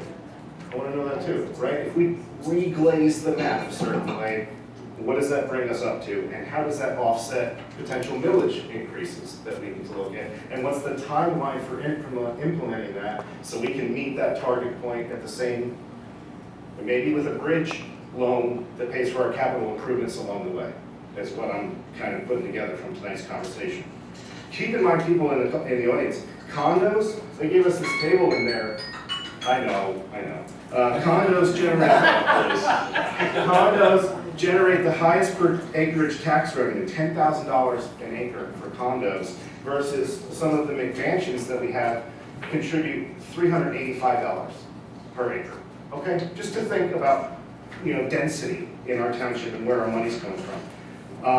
Office laboratory zonings, where could a shopping center go? The 324 land use category that you have, where does that go? I see that we are a bedroom community. How do we keep people in our township during the day? Compact residential, commercial, mixed-use developments. How can we maintain our open space? I need to understand more about this tax yield versus cost concept. Like you bring in more people, and now you have infrastructure, you have services, you have transportation access, you have environmental impacts. Is there a market demand? You made reference to a major, please. I got a half a page left. Major recreation proposal of 2020 that exceeded 120,000 square feet. I don't know what site that is. If you could look that up for me, I'd appreciate that. We are low in manufacturing and warehousing. That's good. Nobody in this township wants warehouses. And healthcare, we've lost jobs in finance and professional and technical services, arts, entertainment, and accommodation and food. Yet we have the highest educated professional percentage of residents. We're lacking business and employment opportunities. Now, finally, I'm going to wrap this up with the air quality aspect of this. I know that you have done a bunch with Act 167 and climate action plans and things like that, and the air quality in the Lehigh Valley. What's the grade of the air quality in the Lehigh Valley? We don't do that. You don't do the grade? No, I'm going to tell you why. It doesn't tell you what you need to actually work towards the problem. The return on environment actually does. Where we talk through tree cover, how you can reduce particulate matter, because air quality is affected by a whole host of things, right? So, and we're in a valley. It's inherently going to be worse for all of us because air gets trapped. However, how can we make it better and as good as possible? And overall, your tree canopy is amazing compared to most places. Absolutely. That is incredibly important to maintaining your air quality. I want to understand what Lower Saucon's role is. Sure. When you put your whole climate perspective together, and you have ups and downs, and you say in here, well, our canopy is worth $240 million, and it's 500,000 tons of carbon that it takes out in pollutants. When you think of your whole county for LVPC, where does Lower Saucon fit in that? And what is the value and benefit to Lehigh Valley at large for what we can preserve and protect in the community? Thank you. Ms. Wright? You know what, I'd like to hear more, Chad, if you have more, because you had a list of things, and I really appreciated it. I'm done. Ms. Wright? Okay. I tried. We got minutes at the end if you want. Okay, yeah, Chad has great comments.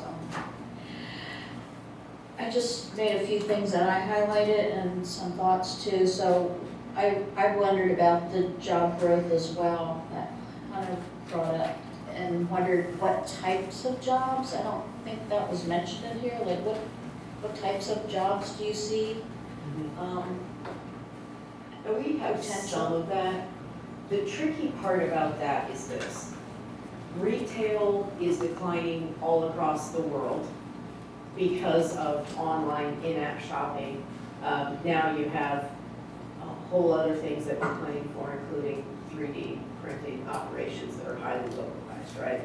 So banking facilities in communities are also declining as people bank more on their phones. So we do have some information, but I want to preface it, because I want to give you something that's accurate, that thinking through that change is going to be part of that conversation as well, because what we know today won't be what it is in 5, 10, 20, 15 years. And so we can look at it from the lens of today, what we know over the next 5 years, but past that, because of AI and growing technologies, we're seeing a massive change in what jobs are actually going to look like, and so it'll become less accurate. But we can definitely get back to you on that. Yeah, and then looking at the housing supply, that was another thing that jumped out, the lack of variety, like you said, and the lack of affordability for people. I think, again, these reports give us more homework that we can do. I think our zoning really needs to be like A to Z, go through the whole thing. There's a lot of junk in there that could get improved. I know I've taken a couple courses with PSATs about ADUs, which is accessory dwelling units. I think it's a good idea, and I know I've suggested it a couple times, and I've gotten kind of like, no, but I think yes. There's a lot of good ways you can implement it. I know there's a lot of, bad examples too, so I think we should look and try to come up with ways that we could use that. So as part of our zoning cleanup, we make it tough for apartments to even come in and get developed. We had the one project proposed and that got shot down. I was looking at the stats on the employment and the job types, and curious, you don't have to tell me now, but maybe later, but some of the ones that you showed, well, I guess you explained the retail trade, like showed the employment numbers in 2013 versus 2023 declined 30%. And then management of companies, I'm not sure what that was, but that declined 95%. So it's like, do we have any information like why did these businesses leave? Is it, the area we don't have the customers here for supporting whatever different types of business? It's because areas around you offer those services, and they do allow that growth, where your community has so far had a slightly different path, so people are going other places for those things. Okay. All the comments were made about the open space and the value of that, and I'm fully on board with that as well. So I won't repeat all that, but I noticed in this one thing, this caught my attention, project types, so it listed some bridges and roads and things that are getting improved, but there were safe routes to school. I don't know anything about this. It looks like we have like 3 little safe routes to school. It's like how are these people getting to school on these little blue lines? Sure, and I can explain that to you. It is a term used in transportation planning, and honestly, we receive through we have a transportation board called the Lehigh Valley Transportation Study. It's the federally designated metropolitan planning agency, and we manage a portfolio of over $4 billion that comes directly from Congress. About 80% comes from Congress, and then 20% comes from the Commonwealth of Pennsylvania, and the Pennsylvania legislature as part of their budget process. So those funds, variety of buckets in those funds, each one has very specific rules. There's a small pot for trail connection projects, sidewalk projects, and those are considered safety or loosely termed safe. Okay, because it's like this, Yeah. go to the school, so. We definitely lack public transportation. There really is maybe a little one or bit. two stops every year by the shopping center. I don't think there's any other in Lower Saucon Township. Not in the township, yeah.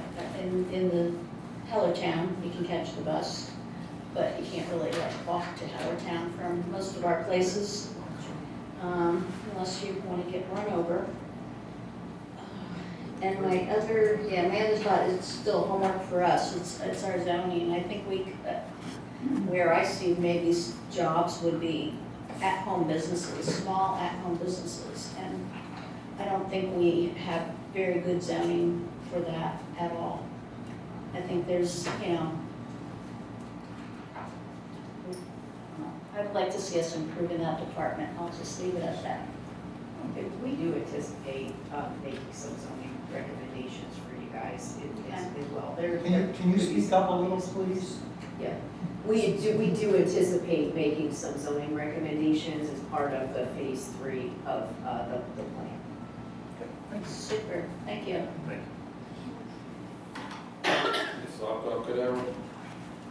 Thank you. I want to say thank you to all of council for these wonderful questions, because it means less questions for me, because you all were all thinking about things that I was thinking about. Mr. Heimbecker especially, with pointing out all of the items that were important in the project. Like I said before, to have the breadth of expertise that you bring to our township to help us move forward has never been done before in our township, and it gives us a tremendous opportunity, and I look forward to seeing what options you provide us, and hopefully a roadmap that we can follow to help implement to kind of accomplish and fill the gaps in the places that you've identified. I agree the housing issue was a really big thing that I saw, and even how it related to the tax differential, that I think that there's room for growth, and it fixes the issue of bringing in or having young people stay here who are going to be at their prime employment, during those peak years. Lower Saucon is becoming a place that's very hard to move into, certainly as a first home buyer, but that's like almost impossible. And then even a second home buyer now, you're getting priced out with that, with 2 incomes supporting a household. So we need to fix that with addressing the housing differential. So I agree with that. The return on environment was very insightful for me. I think what would be helpful also would to understand what would be, if there's a way to value, if you lost some of that tree canopy in places that were at risk for additional industrial expansion, what would that mean to the property values around there? What would it mean? What would it cost property owners to expand their wells, or to get to public water service, which they don't have? What kind of cost to the community would that entail? Also, one of the things I didn't see in there was just, how about road and increased truck traffic, or I would say, looking at our truck traffic now and then comparing it, if you had expanded things or added additional industrial uses, areas, how would that impact the infrastructure that we have, and the impacts that would have on the communities around those traffic patterns. So that would be some of the questions that I'm hopeful to see, is just what are the costs if you remove the environmental features? Are there any associated costs with that, and how do we balance that with whatever we look at moving forward? So that was a big thing. I'm also curious to see what you would recommend as far as our future planning, what we need in the township to help accomplish some of the goals with zoning and land use. I think highlighting the fact that we want to preserve open space and all of those things, I think as the number one thing, both, that you identified as what people had wanted to do, really mirrors historically what Ms. Leon had said. The township has always wanted to preserve those things. And then finally, like any, the historical component, I think, I had even said to one of our staff members, what about like a historic overlay district? There was something, there was a grant that we could potentially apply for that we can't apply for historical things because we don't have a historical district. So, you know, where are the historical districts once you identify the components? You know, I think that around Litz Franklin, there's a lot of historical corridor there that could potentially be a historical overlay that would allow for grants to, you know, to make sure that we're preserving and honoring our past. So that would just be another component that I would ask for. But in general, I feel that this is the foundation for us moving forward, and I think it reassures the community as a whole that we have a lot of work that we've done, we have a lot of work to do, but we have a council that's willing to do that work. And everybody should be very positive in knowing that we can move forward together as a community in the way that we want to see our township in the future. That's it. I'm done. Without a charm. I shut off the volume, but I guess it came back to life. Okay, now we'll go to the attendees asking questions. I asked you to go to the podium, direct your question to whichever party, and then you can have a follow-up question. And then we'll take the next person and do the same sequence. So I only have two questions.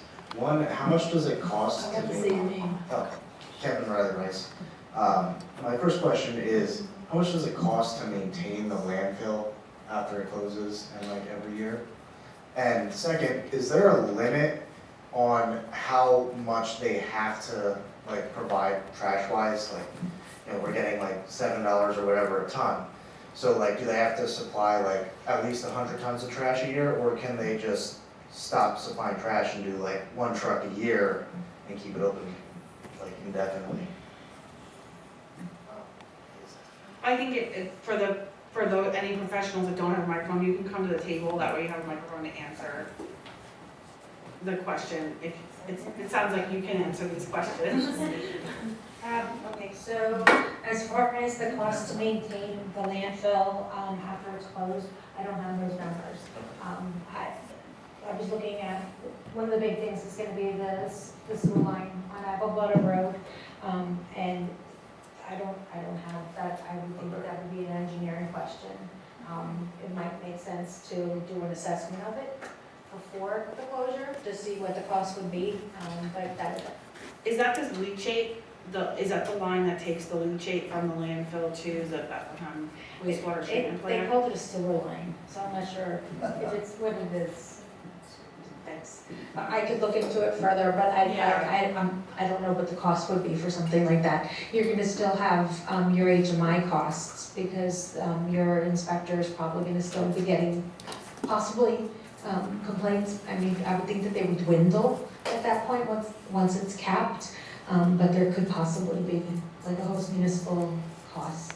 And then your other question, I'm sorry. Like, is there like a minimum amount of trash that they have to take a year? No, not that I saw in the contract. Bring 1 truck in and. Yeah, I didn't see any kind of limit. There didn't say any kind of specific limit that I saw. Maybe I overlooked it, but I don't recall reading that there's a minimum they have to take in. Yeah, because essentially they could just drag it out for a long period of time, and if we have to pay for the cost of maintaining it, you know, then we're gonna be losing money from it, right? If they aren't paying us more than the cost to maintain it, you know, then the township's losing, right? Because aren't we paying to maintain it after it closes, or? Well, after the landfill closes, we wouldn't have to maintain the landfill. The landfill is still responsible for maintaining the landfill itself.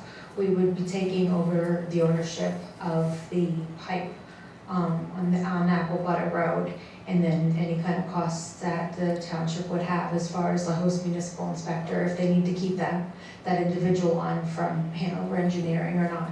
Okay, so And as far as like their tonnage coming in, like I said, I don't recall reading anything in the host municipal agreement that said that they had to take in a certain number of tons each year. Thank you. Sure. Thank you. Next. My name is Bob Osmond. I live in Willowbrook Drive in the township. There's a couple things I wanted to mention. One is, I see a potential hostile takeover situation here, where if the landfill, who probably has a greater net worth than the township, wants to prolong this thing, they starve your revenue, and they wait until you become politically not electable, and replace the council and then continue business as usual. The impact, I don't think anyone, especially Planning Commission, because Planning Commission, which is a real disappointment to me, I mean, I could mention a lot of places across the country where I think our government has let us down, and that is one area in particular, does not look at feasibility. It does not look, when it talks about developing an area, at where all the water's going to come from. What's going to happen to the quality of the air? What about the resources that are provided for utilities? And what is the potential impact? I think we're foolish to think that we can bring in data centers here and not see our electric bills triple. Colorado Basin is probably 2-3 months, depending on what rainfall will be. Meade has now less than 4 feet before they have to shut down 12 of their 17 Sir, is there a question? turbines. No, there's a statement. I didn't know it was limited to just questions, Okay. sir. This is a public opportunity to make comment on my public elected officials. and I Advertised as a would question. respect it. I Question can and do answer that, period. or I'll need your card. Excuse me? If I'm not allowed to speak in a public session, I'll need your card, because I would want to get in touch with you. The other thing I would mention is the federal government right now has $40 trillion in debt. The U.S. prime rate is 6.75%. On September 9th, there is a program called liquidity support that starts because our Congress can't get their act together, and we're increasing our debt at a rate of $8 trillion right now a year. That's what we're on target to go up this year. So no one wants our long-term debt. If you look at our Federal Reserve, who is the buyer of last resort for all our federal government paper, the amortization of it keeps getting shorter and shorter. That's terrible. That just means nobody trusts us long term. And the government is, the Federal Reserve is switching out of our long-term debt. Now, when this liquidity support goes into effect, they are going to print money to buy back the government will, the Treasury will. Buy back our long-term debt. That's going to be extremely inflationary. Currently, you have about $2.5 trillion in currency in circulation. M2 supply is around close to 20 trillion, but M2 is not backed by money. Now, why do I mention that? Because inflation is directly related to currency and M2. The relationship between those two and how extended and what kind of condition banks are in is going to determine how much those printed dollars deflate the value of your dollar. And it won't be pretty. And you guys are now in a position where you're getting rid of a revenue source. I've served on corporate boards, and I'll tell you, I'd fire a whole bunch of you if I saw what was happening. Thank you, sir. Next. Bob McCallum. Thank you guys for all being here. And my question is, in the township right now, I know about 3 or 4 years ago, the Steel Club property was supposed to be about 170 building units. I don't see anything happening there. What is the status of that? And like Mary Ellen Convalescent Home, that area. There's a lot of little areas in the township that are open, but that Steel Club thing with 170 units, Mr. Adonis back in his day was promoting that big time. And that, with any status on that? Anybody? There's a pending lawsuit relative to Another one. Okay. sewer capacity. All right, and anyway, thanks again for everybody being here. Next.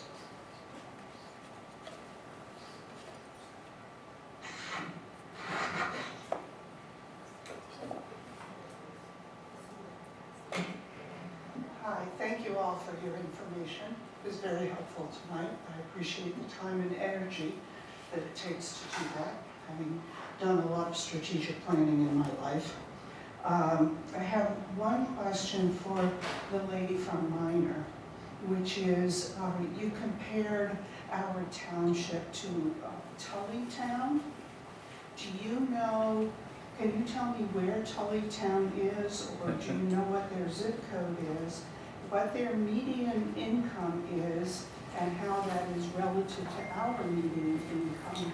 And you said that they had this difficulty beginning in 2017, was that correct? They closed in May, they closed down in May 2017. I have that information at home. I believe, if I remember correctly off the top of my head, they were in Berks County. You're where? I think they were Berks County. I grew up in Berks They were in County. Bucks County. Bucks County. Bucks County, I had the wrong B county. It's Bucks, Bucks County. Bucks County, okay. And any idea what their median income is compared to ours? Or what it would have been in 2017 compared to us? I don't know that off the top of my I'm trying to figure out head. if we're matching apples to apples here. They're a much smaller municipality. They're a population of 2,000 people, so it was a much smaller municipality than Right, but Lower there are Saucon parts Township. of Bucks County that are dramatically wealthier than us and a lot, and a few that are dramatically less wealthy than us. I'm trying to figure out if we're looking at the same comparison. I don't have that information with me tonight. I have it at home. Okay. And I have one other thing, and this is actually just a response to Chad and your question about air quality. I don't have a number for you on air quality for Lower Saucon, but what I can tell you is that when we worked with the Lehigh Valley Breeze Project, which is still ongoing, when we worked with the Center for Atmospheric Particle Studies at Carnegie Mellon, in order to set up where those 40 monitors were going in the Lehigh Valley, so Northampton and Lehigh County, their recommendation of their expert there, working with ours from Lehigh, was that there was no place in Lower Saucon that needed a monitor, because there were so many other far more polluted areas of the county that after you use up 40 monitors, Lower Saucon was not at the top of the list. The closest to Lower Saucon that we have in our study is at the intersection of 412 and I-78, which I believe technically falls into Hellertown as far as the borough. There is one over there, and it will be appearing in our final report as far as what their levels of pollution are. But Lower Saucon did not fit into the criteria that we had outlined, and we had worked with them to outline for air quality concerns. You would have to go talk to Lehigh County about that, since they changed executives. They have been unresponsive, I will say. Northampton County we have no problem with, but Lehigh County, we're still waiting. And since it was a joint project, we need to have both counties involved in the final. We would have been ready to go at the end of the spring, but we've been having difficulties with that. So, and you didn't hear it from me. Thank you. Too bad you're on camera now. Next. My name is Mary Ann Barber, and I represent the Bethlehem Landfill, and my question is for Jennifer Smothers. In the report and in your presentation, you pointed to Tullytown Borough as a worst-case scenario. What was it that the borough had to do as a result of losing the host fees when the Tullytown landfill closed? They basically had to, they had been given the $6,000 payments to their residents. They stopped that altogether, and they had to, let me get my notes real quick. Pardon me? Well, I see what's in the report, but I guess I'm asking for more specific information. So I understand that they had to get rid of the rebate. Did they have to reduce services, and if so, in what way? And did they have any tax increases, and if so, what were they? I can't tell you what the tax increase was off the top of my head. I have that at home, I didn't bring it with me. Okay, so that would, but in terms of sort of worst case scenario, it was a combination of loss of services and a tax increase. Is that correct? Yes. Okay, and then you said that that is not, that's the worst case scenario and not the likely one in Lower Saucon Township. Why, what is the basis for your conclusion that that's not likely in Lower Saucon Township? In my opinion, I think the fact that there are more residents here to be able to make up the difference with the tax money, it makes a big difference. With only having 2,000 individuals, and that's not even, I mean, that's less families, not having the population size to pick up the pieces and to make up the deficit, I think that's considered a worst case scenario. It's a smaller municipality, they've got smaller resources versus a bigger municipality like Lower Saucon Township. So I think that that would make it so that this municipality is not going to have a worst case scenario because they've got options. Sure, and I think that would be why it would be helpful to know what was the tax increase there, understanding that it was spread across 2,000 residents or less versus what the tax increase here would be. So that would just be helpful additional information. If you give me your card, I can give you that information once I have it from home. Okay. Thanks. Next, please.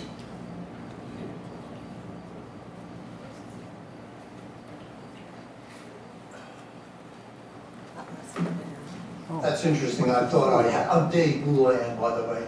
I thought I had that in front of me because I read it off at the beginning, the Tolley report. All right, it was $6,000 per resident, okay, of that community. And this was in your report. I thought I had it with me. 38 pages, I didn't bring it all. That was part. Drawdown was huge. They didn't have the reserves they wanted, and it kept on going. So that was very helpful. I'm glad you put it in there. And I hope that doesn't happen to us. What I'd really like to say is, why is it after 4 or 5 years of dump the dump, here we go, this absolutely nasty thing that's been propagating through this township to drive out the landfill, and as I said before, it's become a political football from the beginning. It's a way to get elected. And they've been nothing but nasty to Bethlehem Landfill. They've started up various additional meetings to have, and on and on.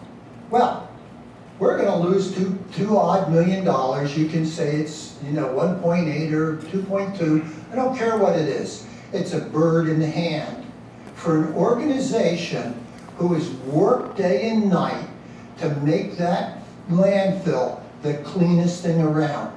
You go look at some of the other landfills.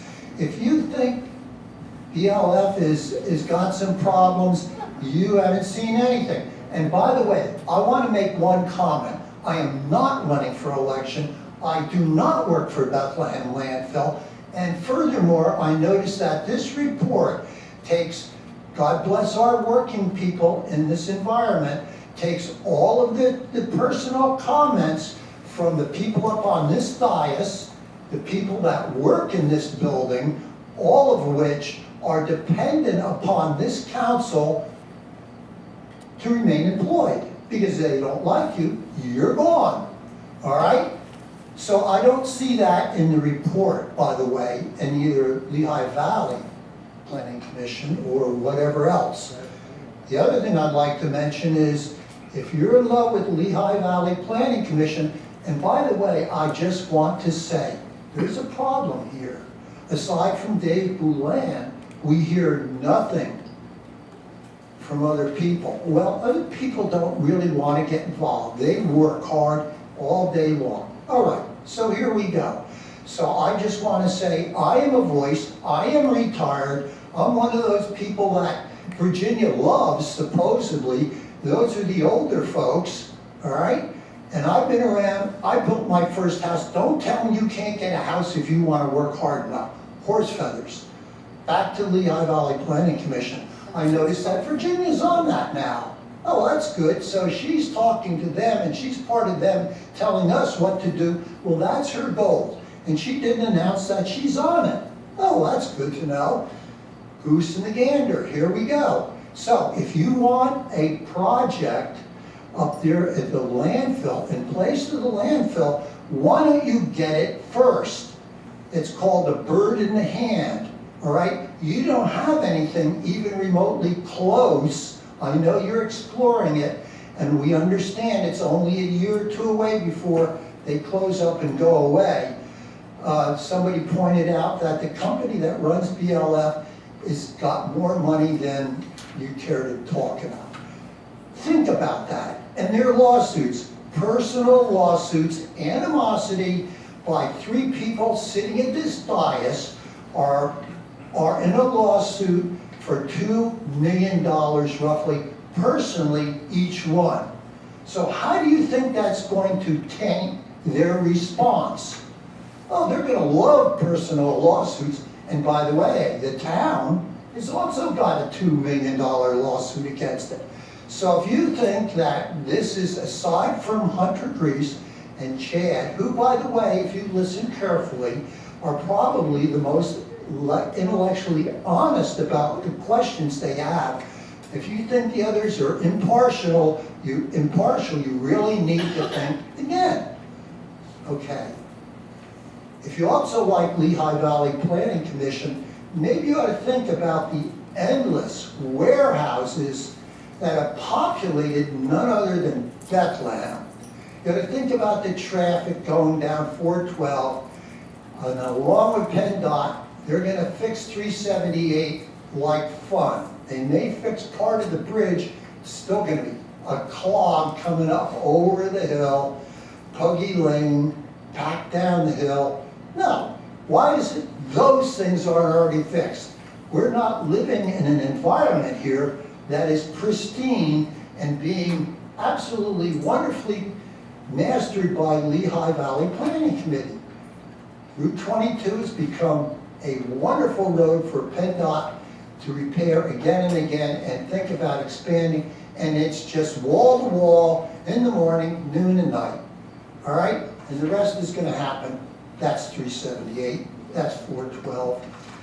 Yeah, we have, how many bridges was it? I'm sorry, how many bridges did we see in the township they have? And only 9 out of like 50 don't need repair. Well, good, one over there on Black River, there's big government at work. It was only going to be a couple of months. Well, we just found out a month ago, they don't even have the deck to put on it. Well, what happened? What kind of planning is that? You really need to think for yourself as residents and trying to dump the dump because you need to get reelected and show your power is not the way to do it. Instead of spending your money and effort to make it more accessible, to help them do the right things which they've done by themselves, whether it's gas collection, and I saw the report, I hate to say it, your report's somewhat biased. I've got lots of lines in there talking about the dump is going to close, it will close, it's the same old thing. I don't know who you've been talking to, but boy, that's pretty negative. That's not exactly unbiased. When that happens, here we go.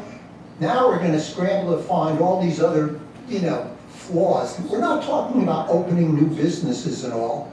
And we're not talking about, when you talk about, there's Chad talking about, we need more apartment buildings. Well, we just found out we got another $1 million lawsuit from this golf course. Oh, isn't that wonderful? Wow. Is that in the plan? Did you include that, by the way, in your estimate of what Lower Saucon is facing in terms of potential disruptive? I mean, if both of those suits go through, gee, that's roughly $4 million. Gee, how does that work in your budget? But instead, I still see people with dump the dump, right? So the prejudice is there, and it's heavy, and no, I don't work for them, but I do want to go for the truth, and that's part of it. Okay. Considering there's nobody else, and it's not 10 o'clock according Who to... said there wasn't nobody else? There's other people. Get a move on, son. You're tying things up. Mr. Boulan, I gave you 7 minutes, which is 1 more minute than I gave council, so if someone else would like to come up. All right, and then I have time after that, don't I? Yes, you do. Thank you. You're welcome. I'll get my thoughts together for the second half. So will we. Next.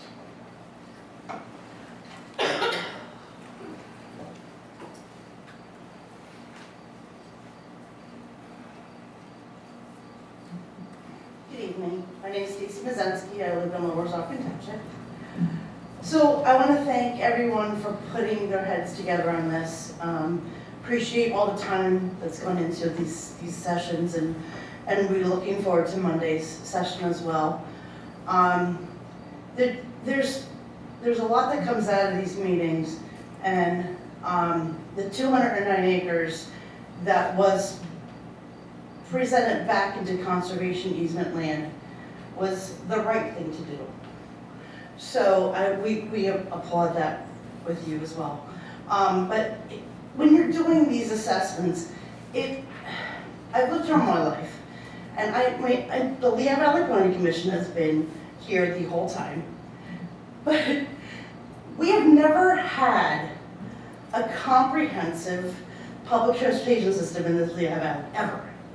Maybe a little bit of Allentown, but like that Lanza bus is just a nightmare. It's a joke, is really what it is. So maybe you guys want to think outside the box on this one and make your own shuttle system, maybe. Or something that can make our township very accessible. Something that it doesn't exist within the Lehigh Valley. So you can't even get a bus around here to save your life to go anywhere within the next 3 hours. And because you got to do a bus transfer here, and then you got to jump across a whole different land to go to a different bus to get you somewhere else. It's so convoluted. But anyway, what I want to say is, if you think about making our community more accessible to everybody, you may want to think about creating your own like little shuttle area, where you think people can get shuttles from this shopping center to this shopping center and possibly get to different community residences or something like that to make us different, unique, something that would draw young people in. If they go to the bar, they can get the shuttle home, or if they go to an event, they can get the shuttle home. Something that just totally sets us apart and matters, instead of having to always buy an Uber or get a ride share. Anyway, I don't want to say it really take too much time, but anyway, that's what I thought I had, so thank you. Thank you. Thank you. Next.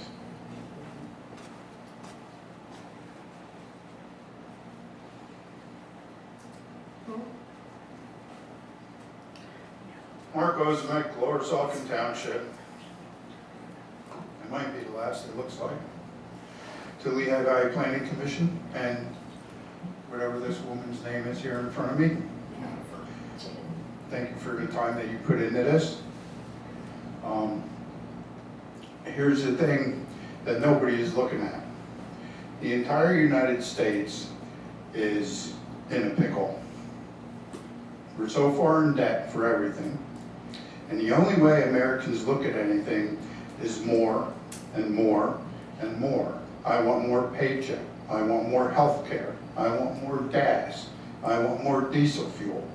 And frankly, Trump won't be great again until my diesel is 90 cents a gallon again. And our refineries are rebuilt. That's the problem. America's not taking care of America.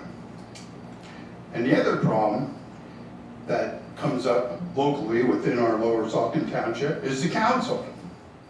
When council came in, they approved astronomical raises for everybody. They could have said no.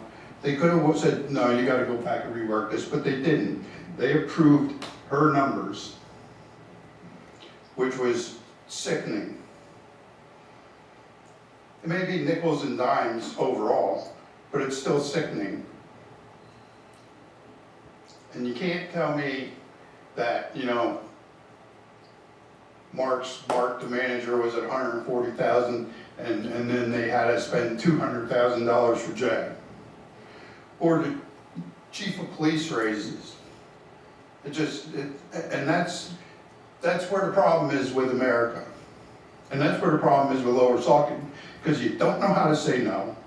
You don't know how to live within your means. And you just expect money to fall out of people's asses, and it don't work like that. And that's the butt of the whole problem. You gotta live within your means. I go after my wife's health care insurance because a facility wants to charge me $50 specialized fees. You're not a specialized fee. I went in there for a sinus infection. My fee's supposed to be $15. But the healthcare system is ripping off the insurance company and trying to rip me off, and I refuse to pay it. And that's where Americans need to grow some balls and say, we ain't doing this no more. And you gotta put an end to it. And that's that. And these people right here, right from the beginning of the door, went boom, okay, boom, okay, boom, okay. And it cost the township money. Actually, the landfill cost my neighbor, I have no idea how much, but I know who's footing the bill for most of it. And it wouldn't be happening without him. I can guarantee you that. But when are you gonna scale back, and how are you gonna scale back? Are you gonna take people's wages back when the landfill closes? Or are you just gonna look to the residents and say, oh, we're gonna up your taxes, just like you did with the fire tax? And then that brings up another story. I thought the Southeast Fire Company was just supposed to have one section of garage rebuilt. And now it turns into the entire building, from my understanding. How much cost did that raise? Crickets. I should go back to filing reports and filing Freedom of Information Acts like I used to do to Mark. Mark was more cooperative though. This one comes up with excuses for everything. There's always an excuse against the American citizen.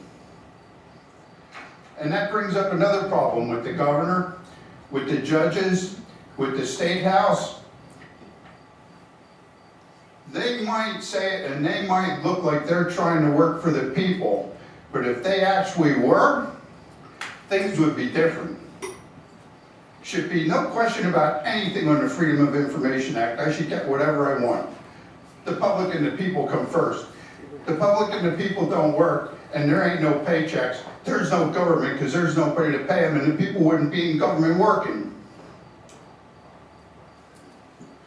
So you have a much deeper problem in today's society than just looking for a way to survive.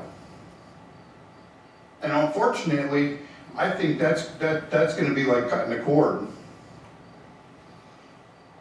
No more new police cars. Hey, remember, you got to put tires on that old police car for another 2 or 3 years. And that's what needs to happen. As far as apartment buildings, Lower Saucon's just an oddball township with the way it is. And as far as public transportation, basically there is none because of the way the layout is. and you're not gonna wiggle your nose like a witch and fix that. That's not going away. So, I see most people frowning. I'm sorry if I hurt your feelings, I didn't mean to. I'm just trying to tell you that, geez, I'll be 67 next month. In 67 years from what I witnessed as a kid, and riding a city bus for 20 cents or 25 cents to Harrison Morton and back from the east side, and going to hospitals, or watching my mom die and watching my dad struggle and work after his Bethlehem Steel job so he could afford more stuff. I think the entire situation is going down the wrong train track. And until you find a way to start surviving on what you got and living within your means, because I live within my means. I'm on Social Security. I got forced out of work. So even when I didn't, and I was working, I still lived within my means. And that's how I got to put money in the bank. You can come back up. And that's how Priscilla and other councils got all that money put away in the savings account all them years ago. Because of what they did and what they paid attention to. Have a nice night. Anyone want a second bite at the apple? Yeah.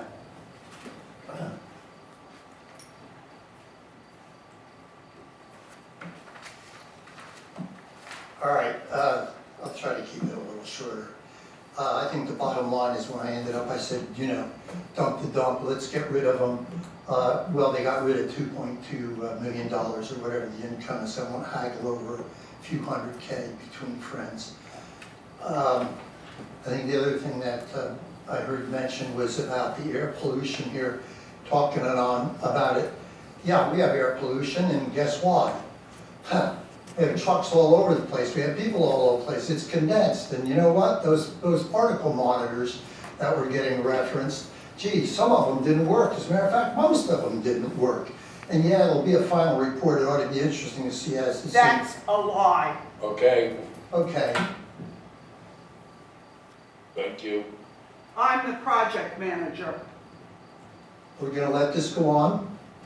Jay? Turn around. I'm not gonna turn around. The individual is no longer in the building. Good. Thank you for Pretty saying good. I just work that. miracles, huh? I'm sure police officer will see me out the door like is not unusual. You people think that's funny, you better get used to it. It's coming to a neighborhood near you. By the way, we just saved $100,000 because the officer left. So we're not gonna get drones, we're gonna get little signs that say you're exceeding the speed limit. They caught them, not Lower Swanton, because they don't have the equipment.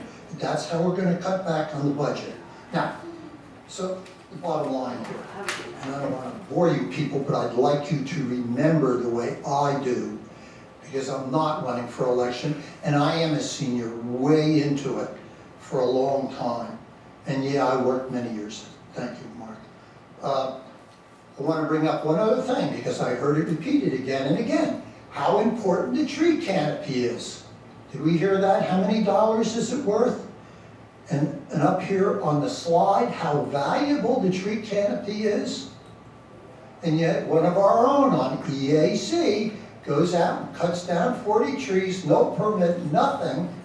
And a couple weeks later, he gets re-elected or gets reappointed to the committee by the same people that are sitting here in front of me. So how important is a tree canopy to this group up here? Sounds to me not at all. It's like we love our police, but we're not going to give them any tools. And by the way, when they leave, don't let the door hit you. All right? So you really have to think about, yes, I know you're in a cocoon with your own, but you really need to think about what you're saying in public here and what the public really is hearing. They're not hearing ad nauseum pushed down your throat. They're smart people, and I know because I'm in a location with a lot of PhDs and others who work in private industry for a salary. They're not appointed or anything else. All right, one last thing.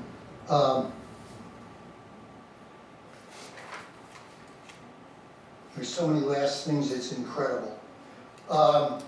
It really bothers me when I hear people like Friedman talking about, oh, you can get $1 million grant.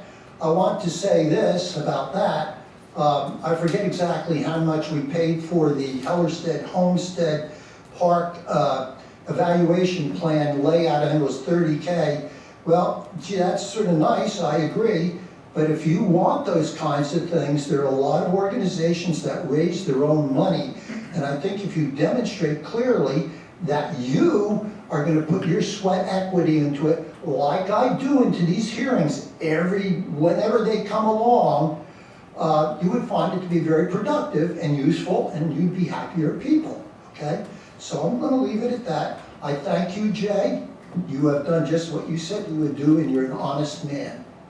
Thank you. Anyone else?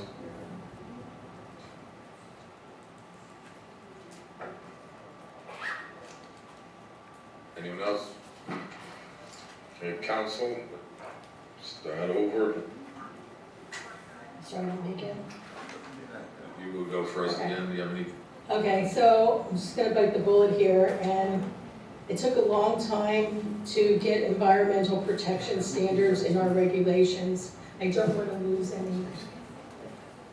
Just keep that in mind, please. I've been here a long time. Also, let's see, I can't read sideways here, I'm sorry. Okay, your study, Jen, listed reports, listed activity items for the township to implement. I'd like to see those done, Jay. I know we can't take a motion, but I'm just asking for direction. And also, I really hope the website idea comes true. We do need more grants. I'd like to see those identified in our budget coming up. And speaking of the 2027 budget, I really think that hearing all this stuff, reading all these reports, I think we need to really look at reducing spending and ask the department heads to really think about what they're presenting to the manager for approval in the budget. Really think that happens. I don't think we should use reserve funds. We heard all about that tonight. So if you can put the budget together and not do that, that would be good. And I also like to have you look into the vehicle replacement that we talked about. I think that maybe that could be extended a little bit to help us out. And these are just things off the cuff here. So, thanks. That's all I have right now. Mr. Gress? I'd just like to thank everyone who came and participated or watched. And that's all. Hope everyone has a good night. Thank you, Mr. Heimberger. I don't have anything else. We've been here for 3 hours. I think everybody has done their job, and we've heard a lot. And it's a lot to digest and take back with us, and I look forward to phase 2, 3, 4, and beyond. And I'll see you Monday. Will you be there Monday then? I'm moving my son into college. Oh, nice. Well, congratulations. So I'll be there. You need help? And I hope most of, yeah. Yeah, you need help? We'll get it up. But I look forward to the results of all this, and I have submitted in some questions. I hope that's been forwarded through, and just to have some clarifications on some of the points that I brought up tonight. So thank you again. And I appreciate the community for coming out, and the residents, and expressing their thoughts and concerns. I've got a couple pages of notes from what was all said, and we'll take this all back home and move forward. Thank you, Ms. Wright. I don't have additional questions, but I would like to see if somebody can make a nice to-do or task list out of all the things that we brought up tonight. So get our AI working on that. Yeah, right.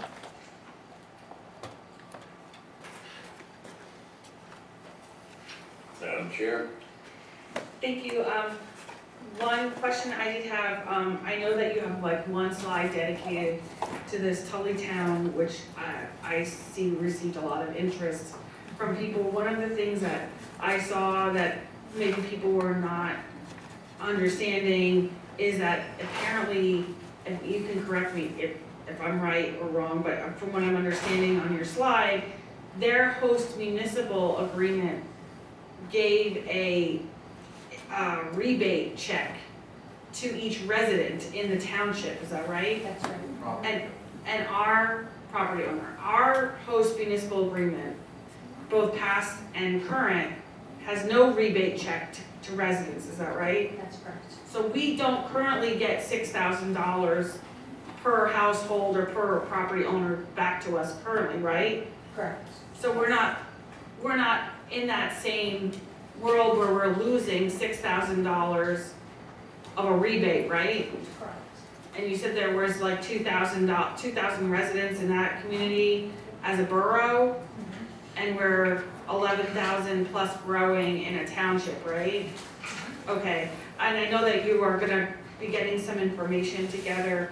I would just like a nice spreadsheet comparison about the differences between that community and our community, whether they had debt. I think somebody wanted to know their demographical information about what kind of income their residents were bringing in.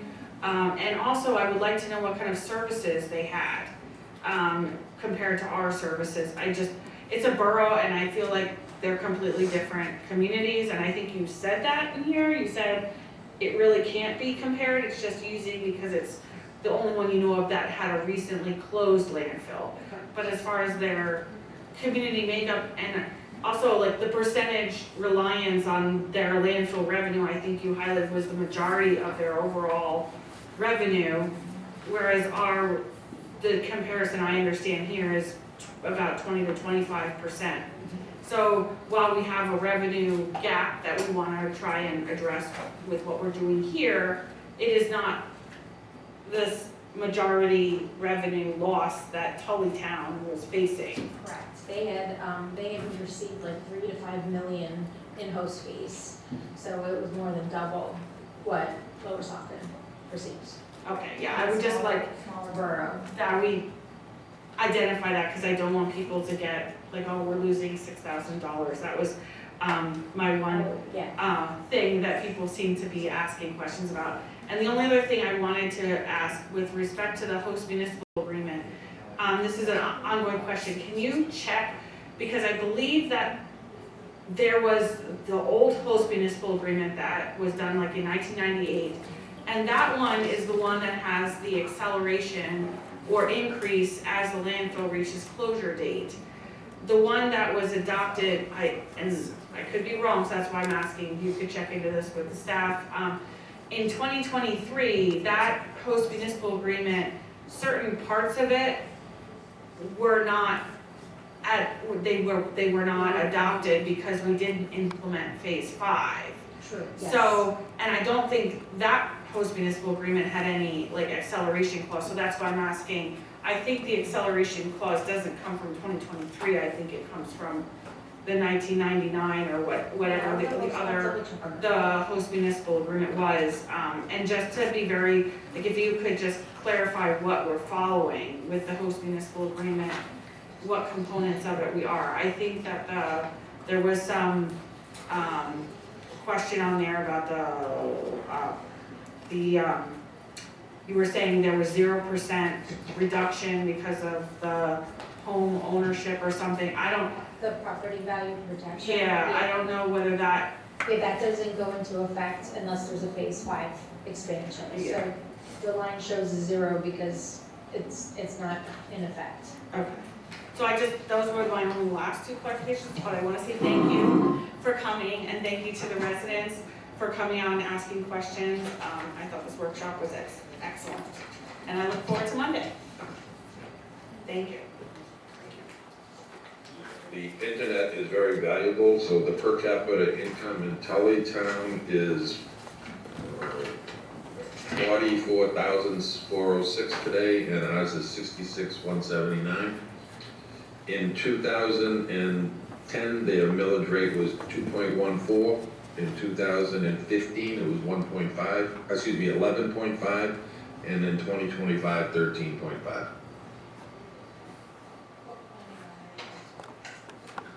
Courtesy the floor, anyone wish to comment? Sorry, your time's up.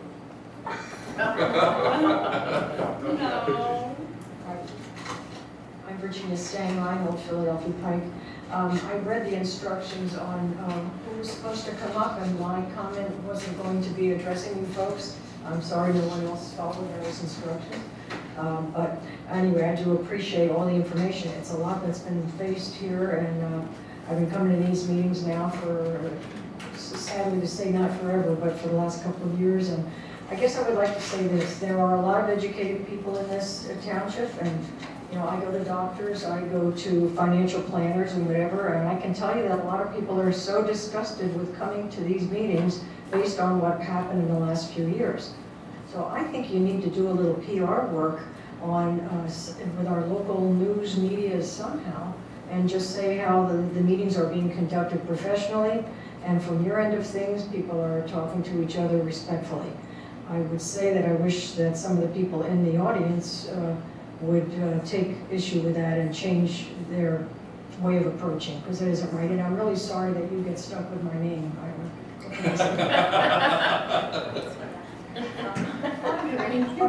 It hasn't gotten right for a while. As far as the commenting about housing, I guess it's one of those things. We all know that we need different housing for different people. And here we are, that we've had this issue across the street, and people in our neighborhood, well, we don't want apartments where people are going to be on public assistance, and nobody wants it in their backyard. I think really the developers, in this case here, everybody wants to make a lot of money, so it makes it so expensive, and then they're going to ask for variances, not considering water and all the land situation.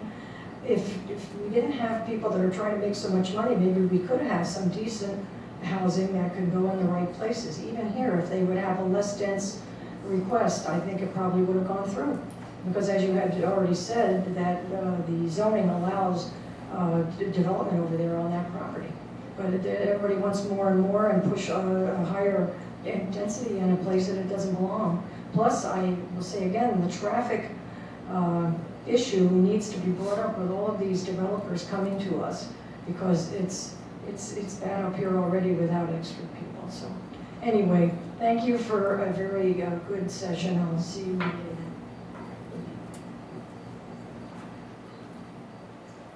Madam Chair, I'll turn it back over to you for adjournment. Is there a motion to adjourn? So moved. No, we can't make motions? Yeah, we can just leave. Can we leave? We can leave. Thank you very much, presenters.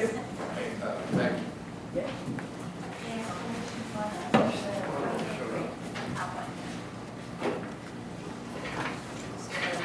But this one is adopted. Stay at work. You guys work tonight? No, I was like, for his own, they asked me to, I would have been. There's something that says when it goes into a meeting. Lucky they enforced me today, and then. Check with us.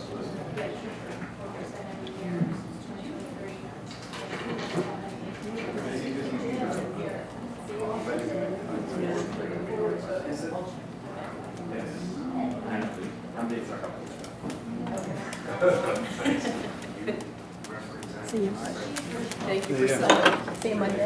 Willing to represent us? Thank you guys. Thank you so much for that. Have a good evening. Yeah, you too. What time is that Monday? Over at school again? So you can watch me trip up the pavement? Oh, no.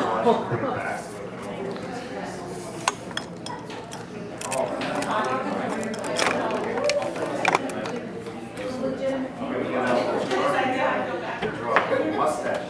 Give you some facial hair.